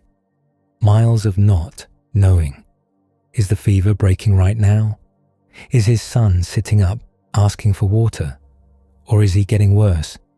Is he already gone? Will the official arrive home to find mourners at the door, to hear that he left for nothing, that his desperate journey was a waste? He doesn't know. He just walks. On the way, his servants meet him on the road. They have news. The boy is alive. The fever broke. He's recovering. He's asking for food. When did he get better? Yesterday, at 1 p.m. That's when the fever left him. The exact time Jesus had spoken the words. The official and his whole household become believers, not because they saw a miracle. The official never saw his son get healed. He just saw his son sick, and then, after a long walk and a lot of faith, saw his son well. He believed the words, and the words were true. Sometimes faith means walking in the dark, moving forward without proof, hoping you'll find life instead of death at the end of the journey. Sometimes faith is just 20 miles of not knowing. The last healing before the crucifixion is almost easy to miss in the chaos of what's happening around it.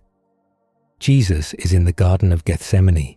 It's night, dark, the kind of darkness you get away from cities before electric lights, when the only illumination is whatever the moon and stars provide. He's been praying, agonizing, sweating blood, according to one account, asking if there's any other way forward, submitting to what's coming even as he dreads it. The disciples are nearby, sleeping when they should be watching, exhausted, confused, not understanding what's about to happen. The arrest party arrives, temple guards, Roman soldiers possibly, a crowd with swords and clubs and torches flickering in the darkness, light and shadow dancing across faces, the crunch of feet on the garden floor. Judas identifies Jesus with a kiss. That's the signal they'd agreed on, the mark, the target. The guards move in to seize him. Peter, impulsive, loyal, terrified Peter, draws a sword. He swings. He's not a soldier, not trained for this. He's a fisherman with a weapon he probably doesn't know how to use properly.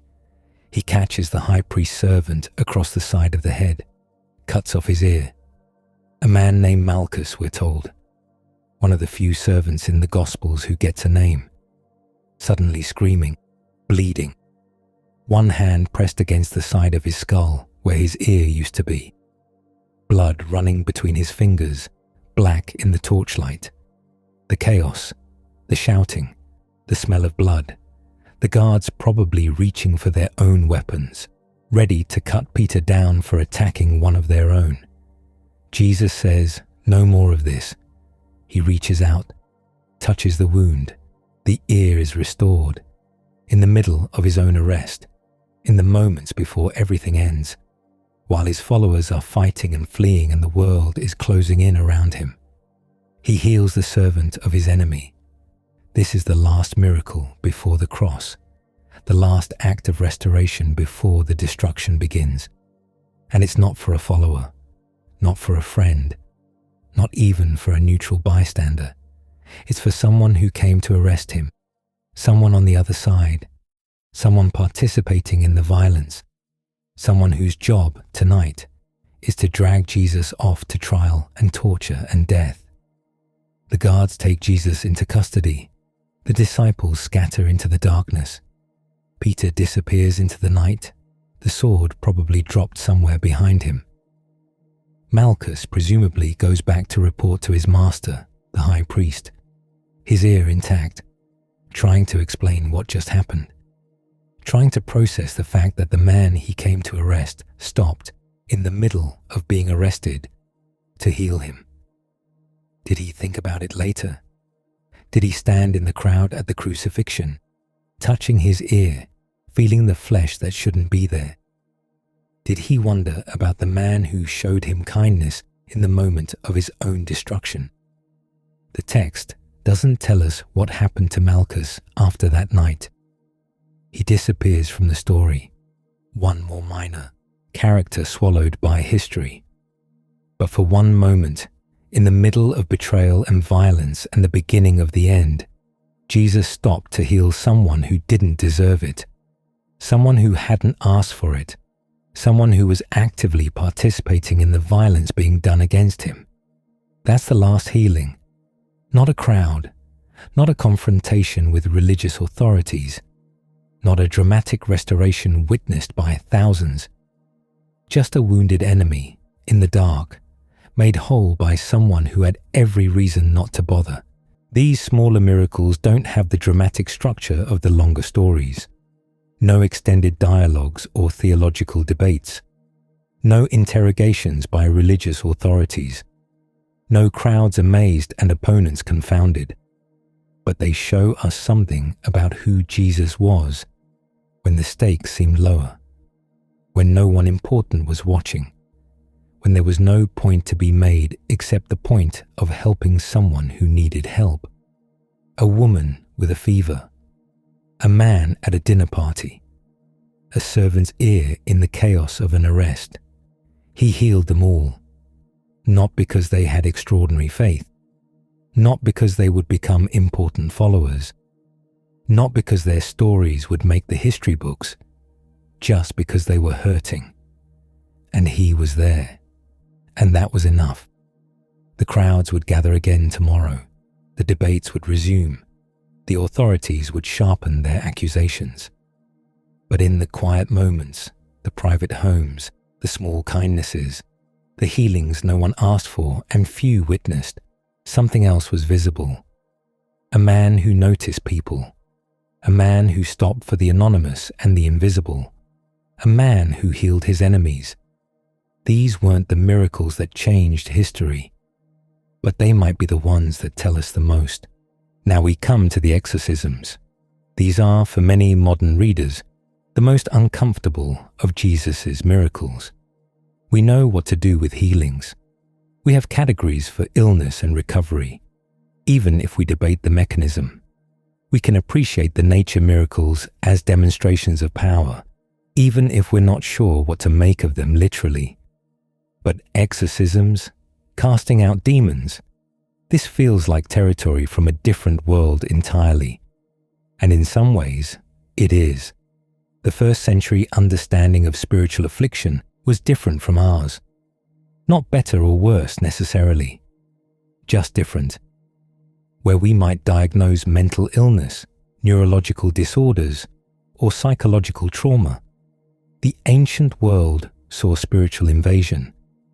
Where we prescribe medication and therapy, they sought deliverance. Different framework, different vocabulary, same suffering. This doesn't mean we have to adopt their categories wholesale, but it does mean we should try to understand what these stories meant to the people who lived them and the communities that preserved them. Because whatever was happening to these suffering people, whatever we call it, however we explain it, Jesus encountered them. And after he encountered them, they were free. That freedom is what these stories are really about. Not the horror of what bound them, the relief of what released them. The most dramatic exorcism in the Gospels takes place in Gentile territory, on the eastern shore of the Sea of Galilee. Jesus and his disciples have just crossed the lake. This is right after the storm-calming miracle we discussed earlier. They've barely had time to step out of the boat, to feel solid ground under their feet, to catch their breath after a harrowing night on the water. And before they can even get their bearings, a man comes running toward them from the tombs. He lives among the tombs. That detail alone tells you something is deeply wrong. In Jewish thought, tombs were places of ritual impurity. The dead were unclean. To live among them was to exist in a state of permanent contamination, cut off from the world of the living. No one lived in cemeteries by choice. The man is naked, has been for a long time apparently. Whatever dignity he once had is gone. Whatever life he once lived, family, work, community, ordinary human existence, is a distant memory. He's also incredibly strong. The community has tried to restrain him with chains. He breaks them. They've tried shackles. He snaps them apart. They've tried to guard him. He escapes. Night and day he wanders among the tombs and in the hills, crying out, cutting himself with stones. This is a man in torment. Whatever we call what afflicted him, whatever clinical language we might use today, the suffering is undeniable. He is not living. He's existing in a nightmare, trapped in a body and mind that won't let him rest. When he sees Jesus, he runs toward him, falls at his feet, and cries out in a loud voice. What happens next is a strange conversation. Jesus addresses whatever is afflicting the man, asking its name. Legion, comes the answer, for we are many. A legion was a Roman military unit, roughly 5,000 soldiers. The name suggests overwhelming force, occupation, an army that has taken territory and won't let go. Whatever was happening inside this man, he experienced it as invasion, as foreign control, as something that had taken over what used to be his own body, occupied by hostile forces. Jesus commands the affliction to leave. There's a herd of pigs nearby, about 2,000 of them, feeding on the hillside. The unclean spirits, we're told, enter the pigs.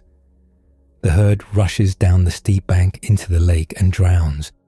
This part of the story troubles modern readers for various reasons. The pigs didn't do anything wrong. That was someone's livelihood, someone's property, destroyed in an instant. What about the pig herders? What about the economic damage? Who's going to pay for 2,000 drowned pigs? The text doesn't address these concerns. It's focused on something else entirely. When the townspeople come out to see what happened, drawn by the commotion, the news, the rumors spreading through the village, they find the man sitting there, clothed, in his right mind, calm, sitting clothed, and in his right mind. Let that sink in for a moment. After years of nakedness and chains and self-harm and isolation among the dead, after howling through the nights and breaking every restraint and terrifying everyone who came near, he's just sitting there, dressed. Someone must have given him clothes. Or maybe he found his own, remembered where he'd left them years ago, put them on with hands that had finally stopped shaking. Peaceful. The torment that had driven him to cut himself with stones, silenced. Himself again. The townspeople are afraid, not grateful. Afraid. They ask Jesus to leave their region. This is understandable in a way. Something has happened here that doesn't fit their categories. A man they'd given up on has been restored. A herd of pigs has been destroyed. Power has been demonstrated that they can't explain or control. They've lost 2,000 pigs and gained back a neighbor they'd written off as lost forever. And they're not sure it was a good trade. They want Jesus gone. Disruption is uncomfortable, even when it's healing disruption. Change is frightening, even when it's change for the better. Some communities would rather keep their demons familiar than deal with the upheaval of freedom. Jesus gets back in the boat. The healed man begs to come with him, and who can blame him? He's just been freed from years of torment. He owes Jesus everything. Why would he want to stay in a place that had chained him and abandoned him to the tombs? But Jesus says no. Go home to your own people and tell them how much the Lord has done for you. So the man goes. He tells his story throughout the Decapolis, the 10 Greek cities of the region, town after town. Everyone who will listen.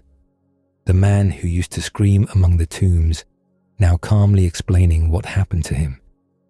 When Jesus returns to that area later, the crowds are ready to receive him. One freed man telling his story prepared an entire region. Not all the exorcisms are this dramatic. There's a story that takes place in a synagogue in Capernaum, early in Jesus' ministry. He's teaching.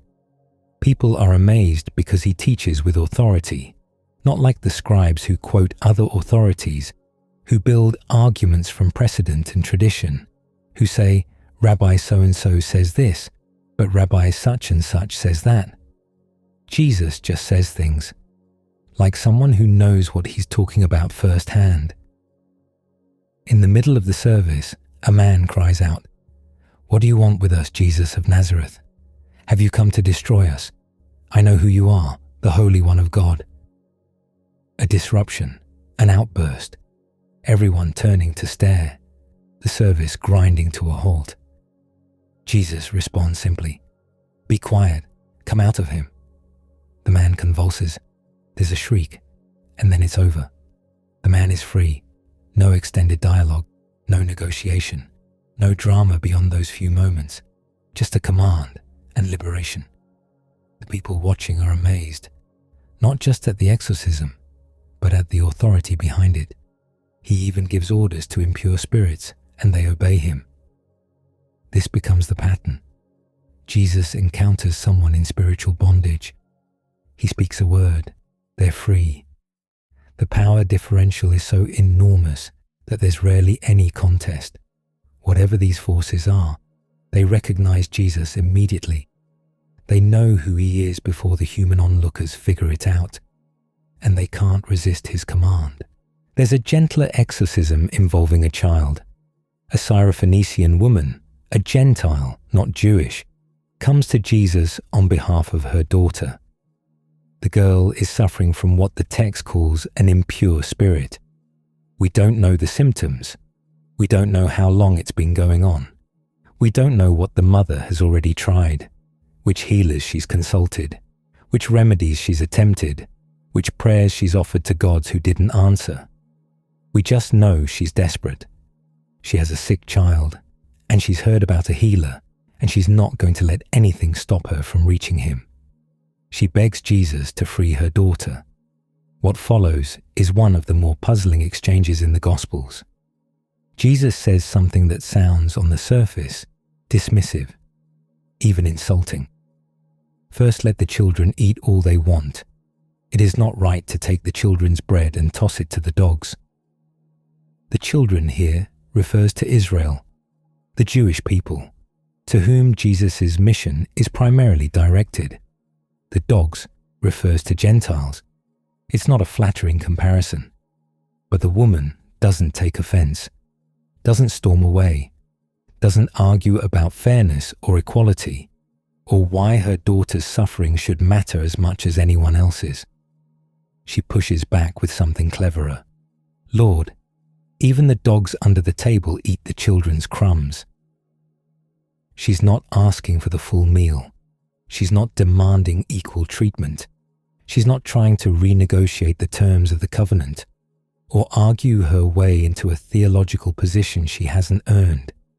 She's just asking for what falls from the table, a crumb of healing, a scrap of mercy. Surely there's enough to spare. Surely the abundance is great enough that even the overflow would be sufficient for her daughter. Jesus is impressed. For such a reply, you may go. The demon has left your daughter. She goes home. Her daughter is lying on the bed, calm, still, free. The affliction is gone. What do we make of that initial exchange? Scholars have debated it endlessly. Was Jesus testing her faith? Was he voicing common prejudices to challenge them? Was he genuinely reconsidering the scope of his mission based on her response? We don't know. What we know is that a Gentile mother's persistence and wit won healing for her daughter. The boundaries that should have excluded her, ethnic, religious, geographic, didn't hold. A clever answer and a desperate love prove stronger than all the walls. One exorcism stands out for what it reveals about the disciples. Jesus has been up on a mountain with Peter, James, and John. The Transfiguration, a mystical experience we won't get into here. When they come back down, they find the other disciples surrounded by a crowd, arguing with some teachers of the law. Something has gone wrong while Jesus was away. A man breaks through to Jesus.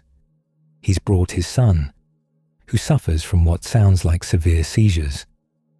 The boy falls down, becomes rigid, foams at the mouth. Sometimes the episodes throw him into fire or water. The danger is constant. The father had brought his son to the disciples, hoping they could help. They'd healed people before. They'd cast out spirits before. They had authority. Jesus had given it to them. They tried. They couldn't. Jesus' response reveals frustration. With the disciples, with the situation, with the unbelief that seems to surround him on all sides. You unbelieving generation, how long shall I stay with you? How long shall I put up with you? Bring the boy to me. When the boy is brought forward, he immediately has another episode. Falling to the ground, rolling around, foaming. How long has he been like this? Jesus asks. Like a doctor taking a history, calm amid the crisis. From childhood, the father says.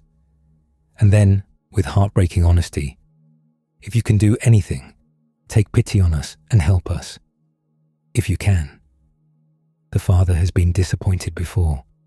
The disciples couldn't help. Other healers probably couldn't help. He's been bringing his son to anyone who might offer hope for years, and hope has let him down over and over. He's asking, but he's not expecting. He's hoping, but he's been hoping for so long that hope has worn thin. Jesus picks up on the doubt. If you can't, everything is possible for one who believes. The Father's response is one of the most human moments in the Gospels. I do believe. Help me overcome my unbelief. He believes. He doesn't believe. Both are true at the same time. He has enough faith to bring his son to Jesus, but not enough faith to be certain it will work. He wants to believe more than he actually believes. He's trying to trust while being honest about the part of him that's given up. Most of us have been there. Jesus doesn't demand perfect faith, doesn't send the Father away to work on his belief until it's strong enough, doesn't require a theological exam or a demonstration of unwavering confidence. He just heals the boy, a command, a final convulsion, stillness. The boy lies so motionless that people think he's dead. Another loss, they must think. Another failure. Jesus takes him by the hand, lifts him up. He stands. Later, the disciples ask privately why they couldn't drive it out. Jesus tells them this kind only comes out through prayer. The implication seems to be that they'd gotten overconfident. They'd started to think of the power as theirs rather than borrowed. They'd begun to rely on technique instead of dependence. They'd forgotten where it came from. The Father's honest doubt was apparently more useful than the disciples' assumed competence. Sometimes, I believe, help my unbelief, is the truest prayer there is. There's something important to notice about all these exorcisms. Jesus never treats the afflicted people as enemies. He doesn't condemn them or blame them for their condition, doesn't suggest they brought it on themselves through sin or weakness, doesn't recoil from them or treat them as dangerous. The people are victims. They're occupied territory, to use the language of Legion. Something has moved in that doesn't belong there. Jesus' quarrel is with the invader, not the invaded. And after the liberation, what remains is not emptiness, but restoration. The man among the tombs isn't left hollow. He's sitting, clothed, in his right mind. The Syrophoenician woman's daughter isn't simply symptom-free. She's resting peacefully on her bed. The boy with seizures isn't just no longer convulsing. He's standing up, holding Jesus' hand, alive. These aren't stories of destruction.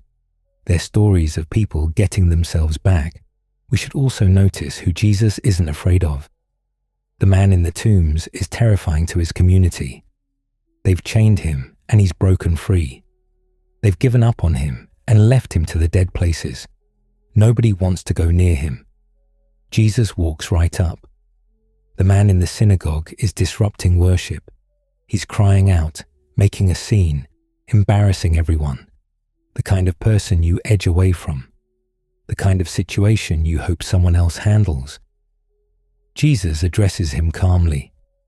The boy having seizures is dramatic and frightening. The foam, the rigidity, the falling. Jesus asks how long this has been going on. No fear, no disgust, no recoiling from people in the grip of something terrible. Just calm authority and determined compassion. The same steady presence. Whether the affliction is dramatic or quiet. Whether the person is a stranger or a friend's child. Whether the community has given up or is still hoping. One more pattern worth noting. In several of these stories, the spiritual forces recognize Jesus before the human characters do. I know who you are, the Holy One of God, the man in the synagogue cries out. What do you want with us, Jesus of Nazareth? There's a strange irony here.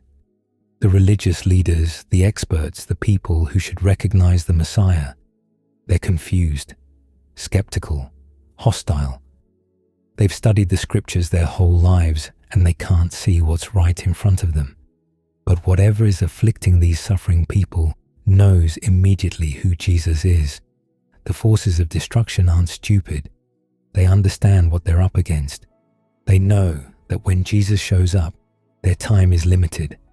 The question is whether the human witnesses will catch on. These exorcism stories can be hard for modern readers to know what to do with. The language of demons and unclean spirits doesn't map easily onto our categories. We want explanations, diagnoses, clinical terms that make the strange familiar. But maybe we don't need to resolve every question.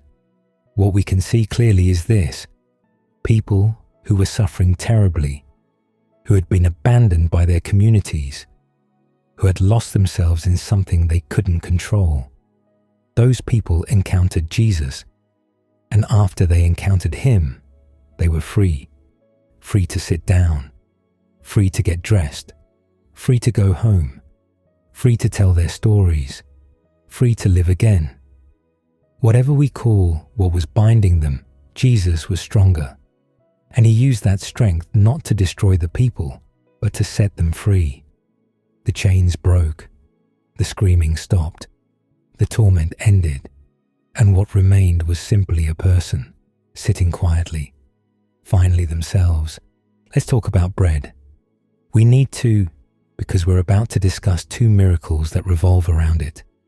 And if we don't understand what bread meant in the first century, we'll miss most of the point. Bread wasn't a side dish. It wasn't something you ate with your meal. It was the meal. For most people in the ancient world, the poor, the working class, the vast majority of the population, bread was the foundation of existence. Everything else was accompaniment, garnish, the thing you ate to make the bread more interesting. A typical peasant family in first century Palestine consumed bread at every meal. Barley bread if you were poor, wheat bread if you were slightly less poor and wanted everyone to know it. You dipped it in olive oil if you had oil. You ate it with whatever vegetables or legumes were available: lentils, beans, onions, the kinds of things that grew easily and stored well. Meat was rare, reserved for festivals, celebrations, or the tables of people who didn't have to think about what things cost. When you prayed, "Give us this day our daily bread," you weren't asking for a nice addition to your dinner. You were asking not to starve. The economics of bread were precarious. A day laborer earned about 1 denarius per day. That's roughly enough to buy bread for a small family, with maybe a little left over for oil or vegetables. Maybe. If you couldn't work, you couldn't eat. If the harvest failed, prices spiked and people went hungry. If you were sick, disabled, widowed, orphaned, if you fell outside the system of daily labor for daily bread, you depended on charity or you starved. There wasn't a safety net. There wasn't unemployment insurance. There wasn't a government program to apply for. There was work and there was bread. And if you didn't have the first, you didn't get the second. Bread was survival. Bread was security. Bread was life itself. So when Jesus feeds thousands of people with a few loaves, he's not performing a catering miracle. He's not solving a logistical problem at an outdoor event.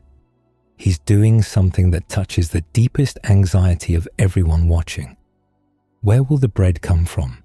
The feeding of the 5,000 is the only miracle, other than the resurrection, that appears in all 4 Gospels. Matthew, Mark, Luke, and John all tell this story. That tells you something about how important it was to the early church. Whatever else they disagreed about, and they disagreed about plenty, they all agreed this story mattered. Here's the setup. Jesus and his disciples have been working hard, teaching, healing, dealing with crowds that won't leave them alone. People showing up at all hours, pressing in from every direction, needing things. They're exhausted. Jesus suggests they withdraw to a quiet place to rest, get away from the crowds, find somewhere remote, take a breath. They get in a boat and head for a deserted area on the far side of the Sea of Galilee. But the crowds see them leaving, and the crowds are desperate for teaching, for healing, for something they can't quite name but know they need. So they run.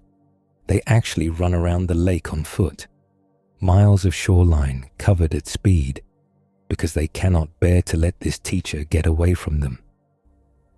By the time Jesus and the disciples arrive at their remote location, thousands of people are already there waiting. So much for rest, so much for peace and quiet, so much for getting away from it all. Mark tells us that Jesus looked at the crowd and had compassion on them, because they were like sheep without a shepherd. Sheep without a shepherd, vulnerable, directionless, at the mercy of predators and accidents and their own tendency to wander into danger, milling around in a field, waiting for someone to tell them what to do and where to go. Instead of sending them away, instead of saying, "I came here to rest, try again tomorrow," he begins to teach. The teaching goes on for hours. The sun moves across the sky. The shadows lengthen. The day begins to fade toward evening. The disciples approach Jesus with a practical concern. This is a remote place, and it's already very late. Send the people away so they can go to the surrounding countryside and villages and buy themselves something to eat. It's reasonable advice. These people are going to get hungry. There's nothing to eat out here. No vendors, no markets, no convenient food options within walking distance. If they don't leave soon, they'll be stuck in the middle of nowhere after dark with empty stomachs. Someone could get hurt. Someone could collapse. This could become a crisis. Send them away. Let them solve their own dinner problem. Jesus' response is unreasonable. You give them something to eat. The disciples are incredulous. That would take more than half a year's wages. Are we to go and spend that much on bread and give it to them? Let's do the math. 5,000 men, the text says. And that's just the men. The ancient world counted crowds by adult males, because apparently women and children didn't count as real people for census purposes. With women and children included, the crowd could easily be 10, 15, even 20,000 people. A denarius bought enough bread for a small family for a day. 200 denarii, about 8 months' wages for a laborer, might feed this crowd once. Maybe, if you got a bulk discount, if nobody wanted seconds. The disciples don't have that kind of money.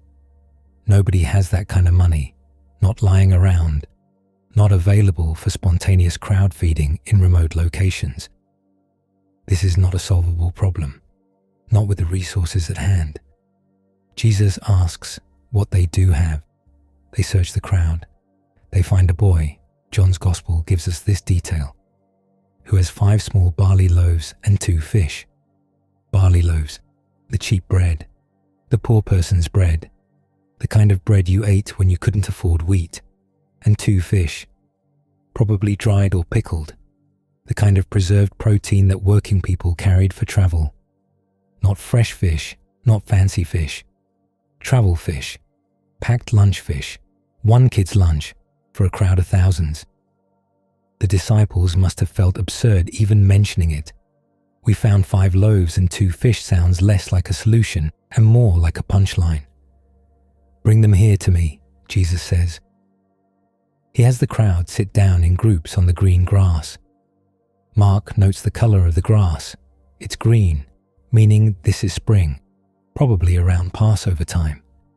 The rainy season has ended. The hills are lush.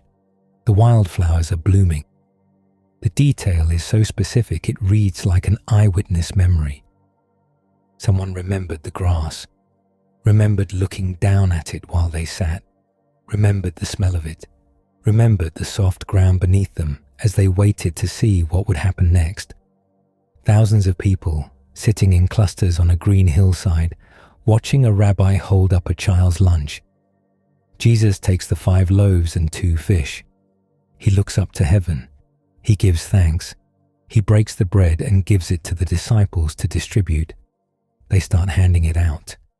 And it doesn't run out. The text doesn't describe the mechanism. There's no moment where the disciples look down and see bread multiplying in their hands. No flash of light, no thunderclap, no special effects. They just keep distributing, and there keeps being more to distribute.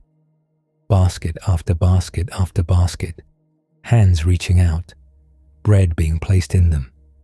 The disciples walking through the crowd, giving and giving and giving, and somehow never reaching the bottom. Everyone eats. Everyone is satisfied.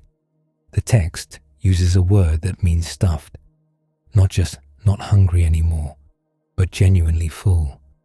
The kind of full where you lean back and breathe out and can't imagine eating another bite. And then comes the strangest part. Jesus tells the disciples to gather the leftovers so that nothing is wasted. They collect 12 baskets full of broken pieces. 12 baskets. More than they started with.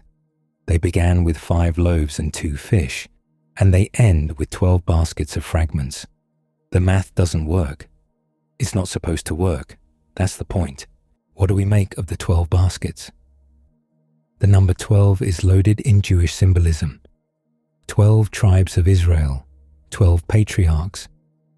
12 is the number of completeness, of the full people of God. Some scholars see the 12 baskets as a sign that there's enough for all of Israel. Others see it as provision for the 12 disciples. Each one gets a basket, a reminder that those who give away what they have will receive more than they started with. Or maybe the baskets are just practical. Jesus said not to waste anything. 12 disciples, 12 baskets. They gathered what was left. Sometimes a basket is just a basket, but the abundance is unmistakable. This isn't a miracle of just enough. It's a miracle of overflow. More at the end than the beginning. Generosity that exceeds necessity. We saw this same pattern at Cana with the wine. More than needed. Better than expected. Abundance that almost seems excessive, like someone who doesn't understand how budgets work. There's a theology of scarcity and a theology of abundance. Scarcity says there's not enough to go around. We need to protect what's ours, compete for resources, guard our portion, make sure we get fed before we worry about anyone else. Abundance says there's more than enough, or rather, that God can make more than enough out of whatever we bring. The disciples looked at 5 loaves and saw scarcity. Jesus looked at 5 loaves and saw a starting point. There are people in your life that God is actively warning you about, not telling you to pray harder for them, not telling you to try again, not telling you to save them. He is warning you to stop helping them. And the scary part is this: most believers keep helping anyway, and it slowly destroys their peace, their finances, their faith, and their future. Because not everyone who asks for help is sent by God. Some people are sent as a test. In this video, I'm going to show you the exact types of people God repeatedly warns us about in Scripture. The ones who drain you, the ones who refuse to change, and the ones whose problems are not accidents but patterns. And at the end of this video, I'm going to show you the one biblical test that instantly reveals whether you are being compassionate or disobedient. Most Christians never learn this, and it costs them years of their life. Stay until the end, because if you miss that final test, you may continue helping someone. God already told you to release, Father God. I ask that you quiet every distraction right now. Give us clarity, not emotion. Discernment, not guilt. Obedience, not fear. If there are people in our lives you are warning us about, give us the courage to see the truth clearly. Let this message bring peace, not confusion, and wisdom, not condemnation. We ask this in Jesus' name. Amen. The first group. God warns you about the person who refuses responsibility. There is a specific type of person the Bible warns about over and over again. Not because they struggle, not because they fell, not because they made mistakes, but because they refuse responsibility. This is the person who is always in crisis, but never in change. Always asking for help, but never applying wisdom. Always explaining why nothing is their fault, And Scripture is very clear about this type of person. Not emotionally clear, not culturally clear, spiritually clear. Proverbs 19:19 says this, "A hot-tempered person must pay the penalty. Rescue them, and you will have to do it again." Read that slowly. Rescue them, and you will have to do it again. God is not saying do not love them. He is saying do not enable them. Because when you repeatedly rescue someone who refuses responsibility, you are not helping them. You are training them. Training them that consequences do not apply. Training them that repentance is optional. Training them that someone else will always clean up the mess. And eventually, that someone becomes you. This person often sounds convincing. They know the right words. They know how to appear broken. They know how to trigger compassion. But watch their patterns, not their pain. They never say I was wrong. I need to change. This is on me. Instead, they say, if they had not done this, if life was not unfair, if God would just fix this one thing. And here is the danger most believers miss. When you keep helping. Why two feeding miracles? Why tell essentially the same story twice? One answer, because it happened twice. Jesus' ministry went on for years. Crowds followed him repeatedly. Hunger is a recurring problem. Bodies need to eat more than once, but there may be more to it. The 5,000 were fed in Jewish territory. The 4,000 were fed in Gentile territory, or at least a mixed region, the Decapolis, where Jesus had earlier healed the man with the legion of demons. 12 baskets for the Jews, 12 tribes, complete Israel, 7 baskets for the Gentiles, 7 being another number of completeness, often associated with the nations. If this reading is right, the two feedings together make a statement. There's enough for everyone, Jews and Gentiles, insiders and outsiders, the chosen people and the nations beyond. The bread isn't just for us. The abundance isn't limited to our group. The leftovers aren't reserved for people who look like us, worship like us, come from where we come from. 12 baskets, 7 baskets, enough for everybody.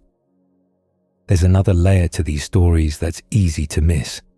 In both feedings, Jesus has compassion on the crowd. He sees their need, he feels it.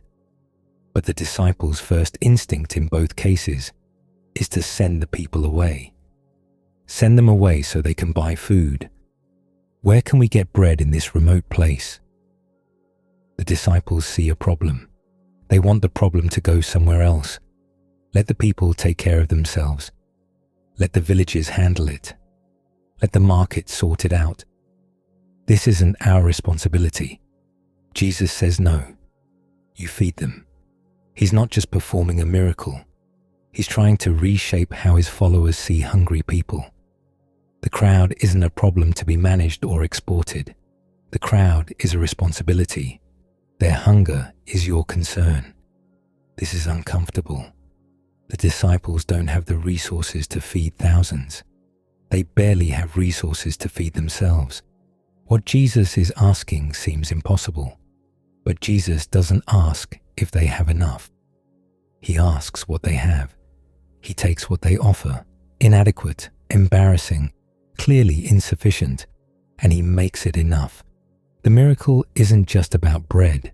It's about what happens when you bring what you have instead of apologizing for what you don't have. Let's stay with the bread for another moment.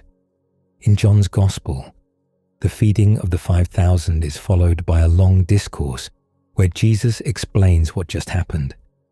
The crowd tracks him down the next day. They found boats, crossed the lake, searched until they located him. They're looking for more food. Their stomachs are empty again, and they remember yesterday's abundance. Jesus challenges them. You are looking for me, not because you saw the signs I performed, but because you ate the loaves and had your fill. They want more bread, physical bread, the kind that fills your stomach and stops the hunger pangs. Yesterday worked out pretty well. Can we do that again? Maybe make it a regular thing. Jesus tries to redirect them. Do not work for food that spoils, but for food that endures to eternal life. The crowd asks for a sign, which is almost funny, since they just witnessed a sign yesterday. They ate the sign, they went home full of the sign, but they want another one, preferably involving more bread. They mention Moses and the manna in the wilderness. Their ancestors ate bread from heaven. Surely Jesus can match that. Jesus responds with one of his most famous and controversial statements. I am the bread of life. Whoever comes to me will never go hungry, and whoever believes in me will never be thirsty. The feeding miracle becomes a metaphor. The bread is Jesus himself. The satisfaction he offers isn't just physical. It's something deeper, something that addresses a hunger that food can't touch. This is where the story gets theological in ways that divided his audience then and still divides readers now. Some followers left after this discourse. The teaching was too strange, too demanding, too literal or too metaphorical, depending on how you took it. But whatever we make of the theology, the physical feeding happened first. Jesus didn't just offer spiritual bread to physically hungry people. He didn't tell them to ignore their growling stomachs and focus on heavenly things. He fed them. He filled their stomachs. He addressed the immediate need before he talked about deeper needs. The spiritual doesn't replace the physical. It builds on it. One more detail worth noticing. Both feeding miracles happen in remote places, wilderness places, deserted areas far from towns and markets. This isn't accidental. When the Israelites wandered in the wilderness after leaving Egypt, God fed them with manna, bread from heaven that appeared on the ground each morning. For 40 years, in a place where nothing grew and no food was available, God provided. The wilderness feeding is a loaded image. It recalls the Exodus, the foundational story of Israel's identity. It suggests that whatever God did then, God is doing again now. A new Exodus, a new provision, a new Moses perhaps, leading a new people through a new wilderness. The crowd makes this connection explicitly. After the feeding of the 5,000, they want to make Jesus king by force. They see in him the prophet Moses promised, the leader who would deliver Israel like Moses delivered their ancestors from Egypt. Jesus withdraws. He's not ready to be that kind of king, or any kind of king in the way they mean. The kingdom he's offering doesn't work the way they expect, but the echo is there. Bread in the wilderness, enough for everyone, more than enough. The old story, happening again. So what do we take from these feeding miracles? A few things maybe. First, Jesus cares about physical hunger. He doesn't tell the crowds to ignore their stomachs and focus on spiritual things. He feeds them. Bodies matter. Material needs matter. Any faith that only addresses the soul while ignoring the body has missed something important. Second, abundance is possible. The scarcity that seems so absolute, 5 loaves for 5,000 people, the math that obviously doesn't work, isn't the final word. Something else is possible when you bring what you have to Jesus instead of hoarding it or apologizing for it. Third, there are leftovers. The miracle doesn't just meet the need, it exceeds the need. 12 baskets, 7 baskets, more at the end than the beginning. And fourth, maybe most importantly, the disciples are involved. Jesus doesn't make the bread appear in everyone's lap. He gives it to the disciples to distribute. They carry it through the crowd. They hand it to hungry people. They're part of the miracle. They couldn't generate abundance on their own, but they could participate in it. They could be the hands that pass the bread. Maybe that's still how it works. The crowds went home fed that day, full stomachs, satisfied appetites, the anxiety of hunger temporarily relieved. By the next day, They were hungry again. That's how bodies work. You eat, and then you need to eat again. The miracle didn't solve hunger permanently, but for one afternoon, in a remote place far from markets and money, thousands of people experienced something they'd rarely felt. Enough. More than enough. And they experienced it together, sitting on green grass in groups, passing bread hand to hand, watching baskets that should have been empty somehow still contain more. The sun setting over the Galilean hills, the murmur of satisfied voices, children falling asleep against their parents, bellies full for once. Whatever else it meant, whatever theology we layer onto it, that afternoon was real. Hungry people were fed, and there was plenty left over. We've talked about healings, broken bodies made whole, chronic conditions resolved in an instant, people restored to the lives illness had stolen from them. But now we come to something different. Now we're talking about death. There are 3 resurrection miracles in the Gospels. 3 times when Jesus encounters someone who has already died and brings them back. Each one is different. Each one escalates in stakes, in publicity, in the reaction it provokes. And each one forces everyone watching to confront a question they can't easily answer. If death isn't final, then what is? The first resurrection involves a little girl. Her father is a man named Jairus. He's a synagogue leader, not a priest, but an important figure in his community, the person responsible for organizing worship services, maintaining the building, managing the practical affairs of the local synagogue. He decides who reads the scriptures, who offers prayers, who speaks. He's a respectable man, a pillar of his community, the kind of person other people look to for stability and guidance. His daughter is 12 years old, 12, old enough to be betrothed by the customs of the time, old enough to be considered nearly a woman, but still young enough to be called little daughter, as Jairus does when he begs for help. Still his little girl. She's dying. We don't know what's wrong with her. The text doesn't give us a diagnosis. Fever, perhaps. An infection that set in quickly and spiraled out of control. Some illness that came on suddenly, or something that had been building for days while her parents tried every remedy they knew. All we know is that she's at the point of death.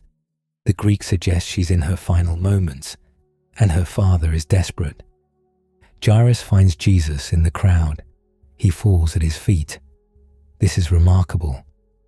Synagogue leaders were not supposed to prostrate themselves before itinerant preachers, especially controversial ones. Jesus had been causing problems, healing on the Sabbath, challenging the religious establishment, saying things that sounded like blasphemy to educated ears. Jairus probably had opinions about all of that. He probably had sat in meetings where Jesus' behavior was discussed, where concerns were raised, where people wondered what to do about this disruptive teacher from Nazareth.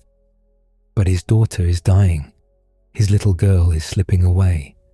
And whatever Jairus thinks about Jesus' theology or methods or the trouble he's been causing, he's past caring.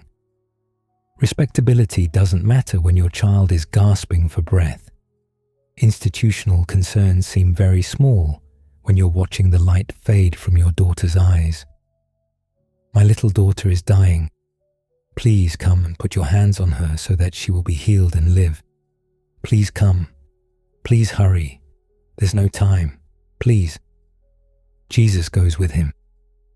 But the crowd is pressing in. Everyone wants something from Jesus. Everyone is pushing, grabbing, trying to get close enough to touch him or shout a request or just see his face. The streets are narrow. Progress is slow. Every step takes too long. Every pause feels like an eternity. And then there's an interruption.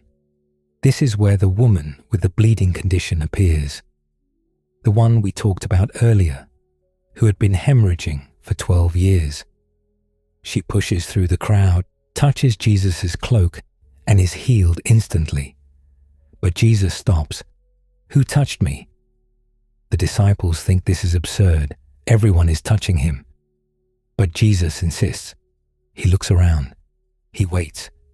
The woman, terrified, comes forward, falls at his or her feet, tells her whole story. The 12 years, the doctors, the poverty, the desperation. Jesus listens. He speaks to her gently. He calls her daughter, the only person in the Gospels he addresses this way. He tells her to go in peace. It's a beautiful moment for her. But Jairus is standing there, waiting. His actual daughter, his literal daughter, not a metaphorical one, is dying. And Jesus has stopped in the middle of the crowd to have a conversation with someone else. We don't know what was going through his mind. The text doesn't tell us, but we can imagine. Every second must have felt like an hour. Every word Jesus spoke to the woman was a word not being spoken over his daughter's bed. His feet wanted to run. His heart was screaming, "Hurry, please hurry, there's no time." But what could he do? Make demands of the man he just begged for help? Interrupt? Insist that his emergency was more urgent than this woman's healing? He waited. He watched. He died inside a little with every passing moment. And then the messengers arrived. People from his house. People who had stayed with his daughter while he went to find Jesus. They found him in the crowd, and their faces told him everything before they spoke. "Your daughter is dead. Why bother the teacher anymore?" Your daughter is dead. 4 words. The worst 4 words in any language. Imagine hearing them. You came for help. You found help. You were bringing help home. And while you were waiting, while Jesus was dealing with someone else's 12 years of suffering, your 12-year-old daughter died. Why bother the teacher anymore? It's over. You were too late. The delay cost everything. Go home and begin the mourning. Jesus overhears the message. He turns to Jairus, this shattered father, this man whose world has just ended, and says something that makes no sense given the circumstances. Don't be afraid. Just believe. Don't be afraid. His daughter is dead. What is there to believe? Believe in what? Jesus doesn't explain. Doesn't promise a specific outcome. Doesn't say, "It's going to be okay," or "I can fix this." Just those words. Don't be afraid. Believe. He continues toward Jairus' house, but he limits who comes with him. Only Peter, James, and John, his inner circle. Everyone else stays behind. When they arrive, the mourning has already begun. In first-century Jewish culture, mourning started immediately after death. There was no waiting period, no quiet time for the family to process privately, no opportunity to sit with the body alone before the world descended. The community arrived at once. Professional mourners would be called, women whose job was to lead the wailing, to keen, to give voice to grief so loud and public that everyone in the neighborhood would know a death had occurred. This was a profession. People trained for it. They were paid. Flute players would arrive, their melancholy music adding to the cacophony, the mournful drone of minor keys, the endless repetition of funeral melodies that everyone recognized. Family members, neighbors, anyone connected to the household would gather. You were expected to come. Not coming was an insult. The size of the crowd reflected the importance of the deceased. The noise would have been overwhelming, weeping, wailing. The high-pitched keening of the professional mourners whose job was to cry louder and longer than anyone else. The drone of flutes, bodies pressed together in the small house, the smell of too many people in too little space, the heat, the chaos, the terrible, necessary theatre of public grief. In this culture, The intensity of mourning reflected the value of the deceased. To mourn quietly, privately, would suggest the person wasn't worth much. A child of a prominent family demanded loud, extended, expensive mourning. Anything less would be shameful. So within an hour of the girl's death, the house would have been transformed into a stage for communal grief, and the show had to be impressive. Jesus walks into this chaos. Why all this commotion and wailing? The child is not dead but asleep. The mourners laugh at him, not politely, not hopefully, scornfully. They've seen the body. They've been paid to mourn. They know dead when they see it. This is what they do for a living. And this teacher walks in off the street and claims the girl is sleeping. Ridiculous. Offensive even. An insult to their professional assessment. They laugh.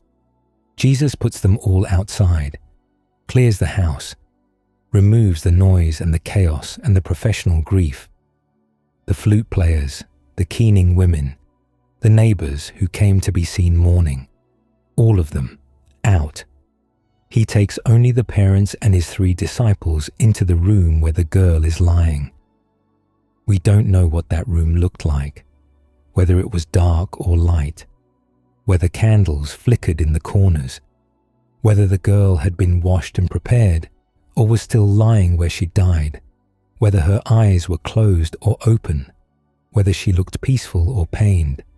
All we know is that Jesus went to her, took her hand, her small, still, lifeless hand, and spoke to her. Talitha kum.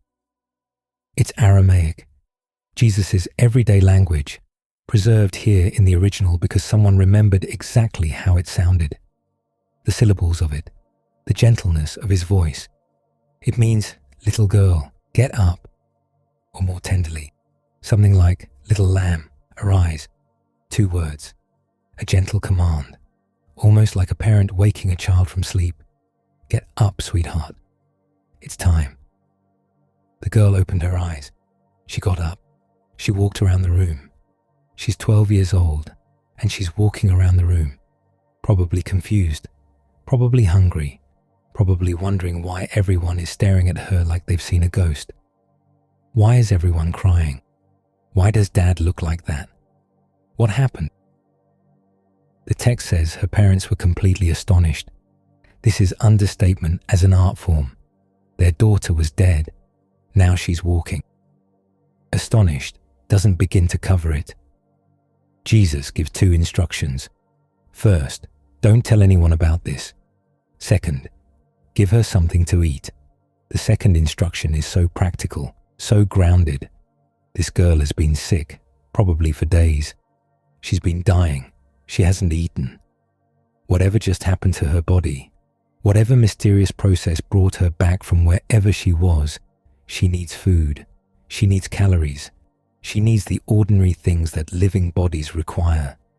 Don't just stand there in shock. Feed her. She's alive. Treat her like someone who's alive. The instruction to keep it quiet is interesting. Jesus says this often after miracles, and people almost never obey. How do you not tell anyone that your dead daughter is now eating dinner? How do you explain to the neighbors why the mourners went home early? But maybe the instruction isn't really about permanent secrecy. Maybe it's about protection, about giving this family space to process what happened before the crowds descend with their questions and demands, about letting the girl adjust to being alive again without becoming a spectacle. Or maybe Jesus knows that this kind of news spreads no matter what anyone says, and he's just trying to slow it down, buying them a few hours, a day. Either way, the story got out. We're still telling it 2,000 years later. The second resurrection is more public. There's no possibility of containment. Jesus is approaching a town called Nain in Galilee. A crowd is with him, disciples and followers and curious onlookers, the usual entourage that follows him from place to place. As they near the town gate, another crowd is coming out. A funeral procession. A young man has died. He's being carried out on a bier, a simple stretcher or platform, toward the burial site outside the town walls. His mother is walking behind the body, weeping. She's a widow. This detail matters enormously, and we need to sit with it. A widow in the 1st century had limited options for survival. She couldn't own property in most cases. She couldn't conduct business freely. She couldn't support herself through most of the occupations available to men. Her security depended on the men in her life. First her husband, then her sons. If her husband died and she had adult sons, they would provide for her. They would take her into their households. They would ensure she didn't starve. If she had no sons, or if her sons died, she was in serious trouble. She could return to her father's house if he was still alive and willing to take her back. She could depend on extended family if they were generous.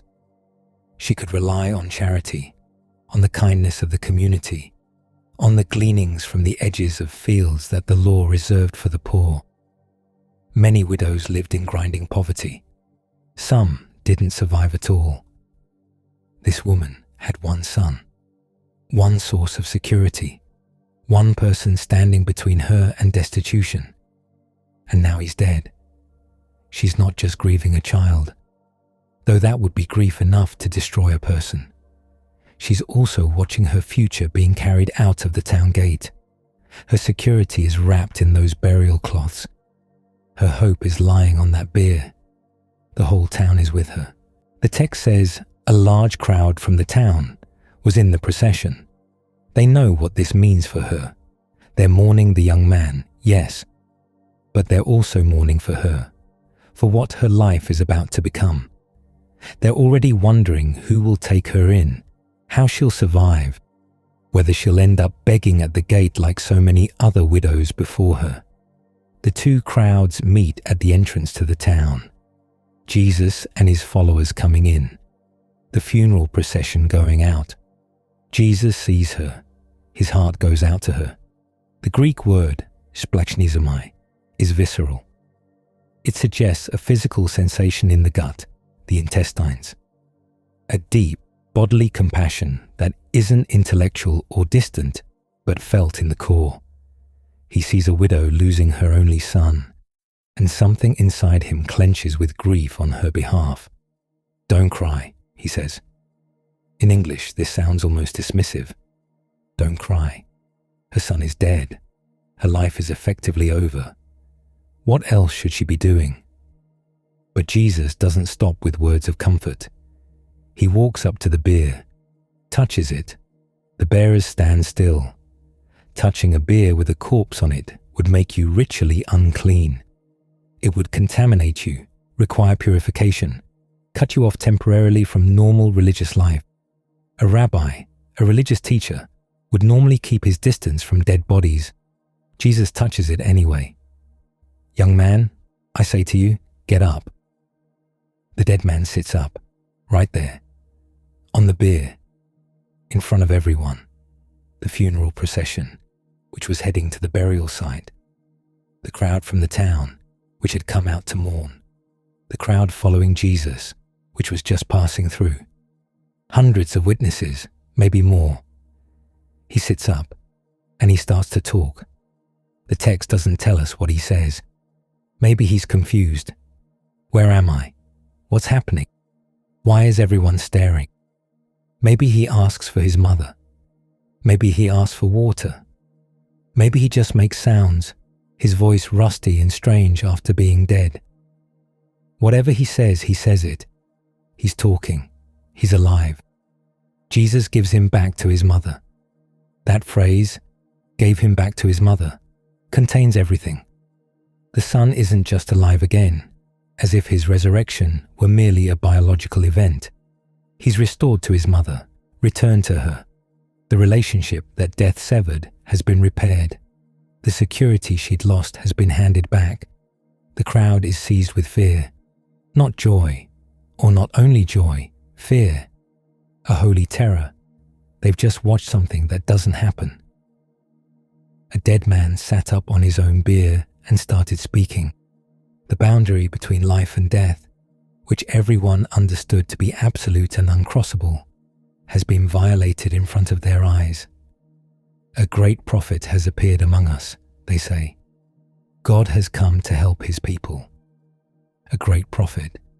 They're thinking of Elijah, probably, or Elisha, prophets from the old stories who had raised the dead. This Jesus must be in that tradition. God is doing something. God is here. The news spreads throughout Judea and the surrounding country. There's no instruction to keep quiet this time. How could there be? Half the town saw it happen. The funeral procession turned into a homecoming parade. You can't unsee something like that. The third resurrection is different from the other two. Bigger, more public, more dangerous. Jairus' daughter had just died, maybe minutes before Jesus arrived. The window was narrow, the death very recent. The widow's son was being carried to burial, dead for some hours at most, but not yet in the tomb. Lazarus has been dead for 4 days. 4 days matters enormously. There was a Jewish belief, not universal, but common, that the soul lingered near the body for 3 days after death. It hovered, hoping to return, not yet fully departed. But after 3 days, decomposition made return impossible. The body was no longer a fit dwelling. The soul left for good. 4 days means definitely dead, irreversibly dead, dead beyond any ambiguity or hope of return. 4 days means the body has begun to decay. The processes of decomposition have started. Whatever was there is beginning to become something else. Lazarus lives in Bethany, a small village about 2 miles from Jerusalem. He has 2 sisters, Mary and Martha. This family is close to Jesus. The text says explicitly that Jesus loved Martha and her sister and Lazarus. They're not just followers or supporters, they're friends. When Lazarus gets sick, the sisters send word to Jesus immediately. Lord, the one you love is sick. They expect him to come. Of course they expect him to come. He's healed strangers. He's healed people who had no claim on him at all. Surely he'll come for a friend. Surely he'll drop everything. But Jesus doesn't come. He receives the message and stays where he is for 2 more days. This is one of the most puzzling details in the Gospels. Jesus hears that his friend is dying, and he deliberately delays. He waits. He lets time pass. The text offers an explanation of sorts. Jesus tells his disciples, this sickness will not end in death. No, it is for God's glory, so that God's Son may be glorified through it. But from the sister's perspective, from the perspective of anyone watching Lazarus grow weaker and weaker, waiting for help that doesn't come, the delay must have been agonizing, inexplicable. Where is he? Why isn't he coming? Doesn't he care? When Jesus finally tells the disciples they're going back to Judea, they're worried. The last time Jesus was in that region, religious leaders tried to stone him. Bethany is close to Jerusalem, dangerously close to the center of power. Going back seems reckless. Thomas, ever the optimist, says, "Let us also go, that we may die with him." They go. By the time they arrive in Bethany, Lazarus has been in the tomb for 4 days. Martha hears that Jesus is finally coming and goes out to meet him on the road. Mary stays home, surrounded by mourners. Martha's first words are a mixture of faith and grief, and something that sounds almost like accusation. Lord, if you had been here, my brother would not have died. If you had been here, if you had come when we sent for you, if you hadn't stayed away for 2 extra days while he was dying. She doesn't say, "Why didn't you come?" She doesn't accuse him directly, but the words hang in the air. Then she adds something that reveals faith persisting through grief. "But I know that even now God will give you whatever you ask." Even now. even after 4 days, even after decomposition has begun. She's not sure what she's hoping for. Resurrection seems impossible, unthinkable, but she's not willing to believe that the story is over. Jesus tells her, "Your brother will rise again." Martha nods. She knows the theology. "I know he will rise again in the resurrection at the last day." She's talking about the future, the end times, the general resurrection that mainstream Jews expected at the close of the age, when God would finally make everything right. Someday, eventually, when history reaches its conclusion. Jesus redirects her attention to the present. "I am the resurrection and the life. The one who believes in me will live, even though they die, and whoever lives by believing in me will never die." Then he asks her directly, "Do you believe this?" "Yes, Lord. I believe that you are the Messiah, the Son of God, who is to come into the world." It's a confession of faith, a statement of identity. Whatever she understands or doesn't understand about what's about to happen, she knows who she's talking to. Martha goes back to the house to get Mary. When Mary reaches Jesus, she falls at his feet. The same posture Martha took, and her first words are almost identical to her sister's. "Lord, if you had been here, my brother would not have died." The same grief, the same confusion about the delay, the same implicit question, "Why didn't you come?" Mary is weeping. The people who came with her from the house, mourners from Jerusalem, friends of the family, are weeping. The air is thick with grief. And Jesus, here's the detail that has echoed through centuries. Jesus weeps. 2 words in the Greek. Edekrisin ho Jesus. Jesus wept, the shortest verse in the Bible, and one of the most profound. The man who is about to raise Lazarus from the dead weeps first. He knows what he's going to do. He knows the ending of this story, and he weeps anyway. He enters into the grief. He feels it. He lets it move through him. This isn't performance. This isn't sympathetic tears for show. This is real sorrow from someone who knows what loss feels like. Some in the crowd notice his tears. "See how he loved him," they say. Others are more skeptical. Could not he, who opened the eyes of the blind man, have kept this man from dying? It's a fair question. If Jesus has power over illness and death, why didn't he prevent this? Why let Lazarus die? Why make Mary and Martha suffer through 4 days of grief? The text doesn't answer directly. Jesus doesn't explain himself. He just moves toward the tomb. The tomb is a cave in a hillside with a large stone rolled across the entrance. This was standard burial practice for families who could afford it.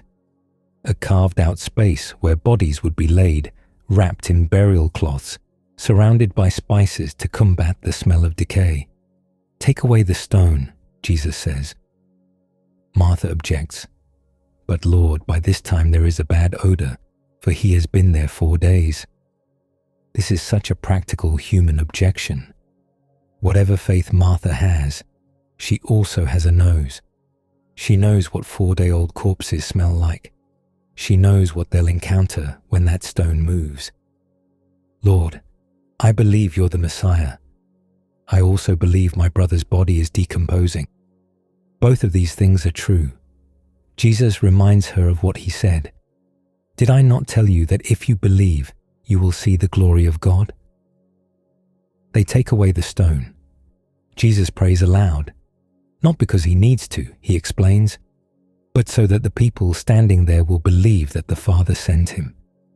The prayer is for the witnesses, not for God. Then he calls out in a loud voice, "Lazarus, come out." The dead man comes out. He's still wrapped in burial cloths. His hands and feet are bound with strips of linen. His face is wrapped in a cloth. The napkin, that would have been placed over his features to spare the family from seeing the changes death brings. He looks like what he is, a corpse that has been prepared for burial and sealed in a tomb for 4 days. But he's standing in the entrance. He's moving. He's alive. Take off the grave clothes and let him go. Unbind him. Remove the wrappings. Free him from the trappings of death. Jesus doesn't do this part himself. He tells the community to do it. You unbind him. You unwrap him. You welcome him back. The resurrection is Jesus' work. The reintegration is everyone's work. The reaction to this miracle is unlike anything that has come before. Many of the people who had come to comfort Mary and Martha, Jerusalem people, connected people, people who will talk to other connected people, see what happens and believe in Jesus. But others go straight to the Pharisees and report what Jesus has done. The chief priests and Pharisees call an emergency meeting of the Sanhedrin, the ruling council, the highest religious authority in the land. What are we accomplishing? They ask each other. Here is this man performing many signs. If we let him go on like this, everyone will believe in him, and then the Romans will come and take away both our temple and our nation. Notice what they don't say. They don't say the miracle was fake. They don't claim Lazarus was never really dead. They don't dispute that Jesus raised a man who had been in a tomb for 4 days. They accept that it happened. And their response is political calculation. If everyone believes in him, if the crowds get too excited, too convinced that this miracle worker is the Messiah, the Romans will notice. The Romans are always watching for signs of unrest, always nervous about messianic movements, always ready to crush anything that looks like rebellion. If the people rally around Jesus, Rome will crack down. They'll take away the limited autonomy the Jewish leadership has managed to preserve. They'll destroy the temple. They'll scatter the nation. A man has just been raised from the dead, and the institutional response is, this could affect our political standing. Better that one man die, the high priest says, than that the whole nation perish. From that day on, they plot to kill Jesus. The miracle that most clearly demonstrates power over death is the miracle that seals his death sentence. There's something worth noticing about the progression of these 3 resurrections. Jairus' daughter, dead for minutes, in a private room. Only parents and 3 disciples present. The mourners are put outside. Secrecy is requested. The widow's son, dead for hours in public, the whole town watching. No possibility of secrecy. Lazarus, dead for 4 days, in a tomb, surrounded by mourners from Jerusalem, close enough to the center of power that the Sanhedrin hears about it the same day. Each resurrection is more public than the last. Each one makes a bigger splash. Each one is harder to dismiss or explain away. And each one reveals more about who Jesus is. With Jairus' daughter, he's a healer whose power extends even beyond death. With the widow's son, he's a great prophet. God has come to help his people. With Lazarus, he claims to be the resurrection itself. Not just someone who can perform resurrections, but the source and embodiment of life. What happened to these 3 people afterward? We don't know much. Jairus' daughter presumably grew up, married, had children of her own maybe, lived whatever life was available to a woman in 1st century Galilee.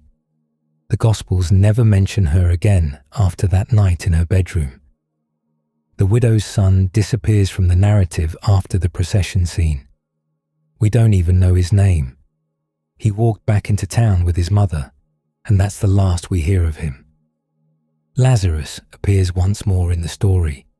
He's at a dinner in Bethany, held in his honor, where Mary anoints Jesus' feet with expensive perfume. The chief priests, John tells us, made plans to kill Lazarus as well, because his very existence was causing people to believe in Jesus.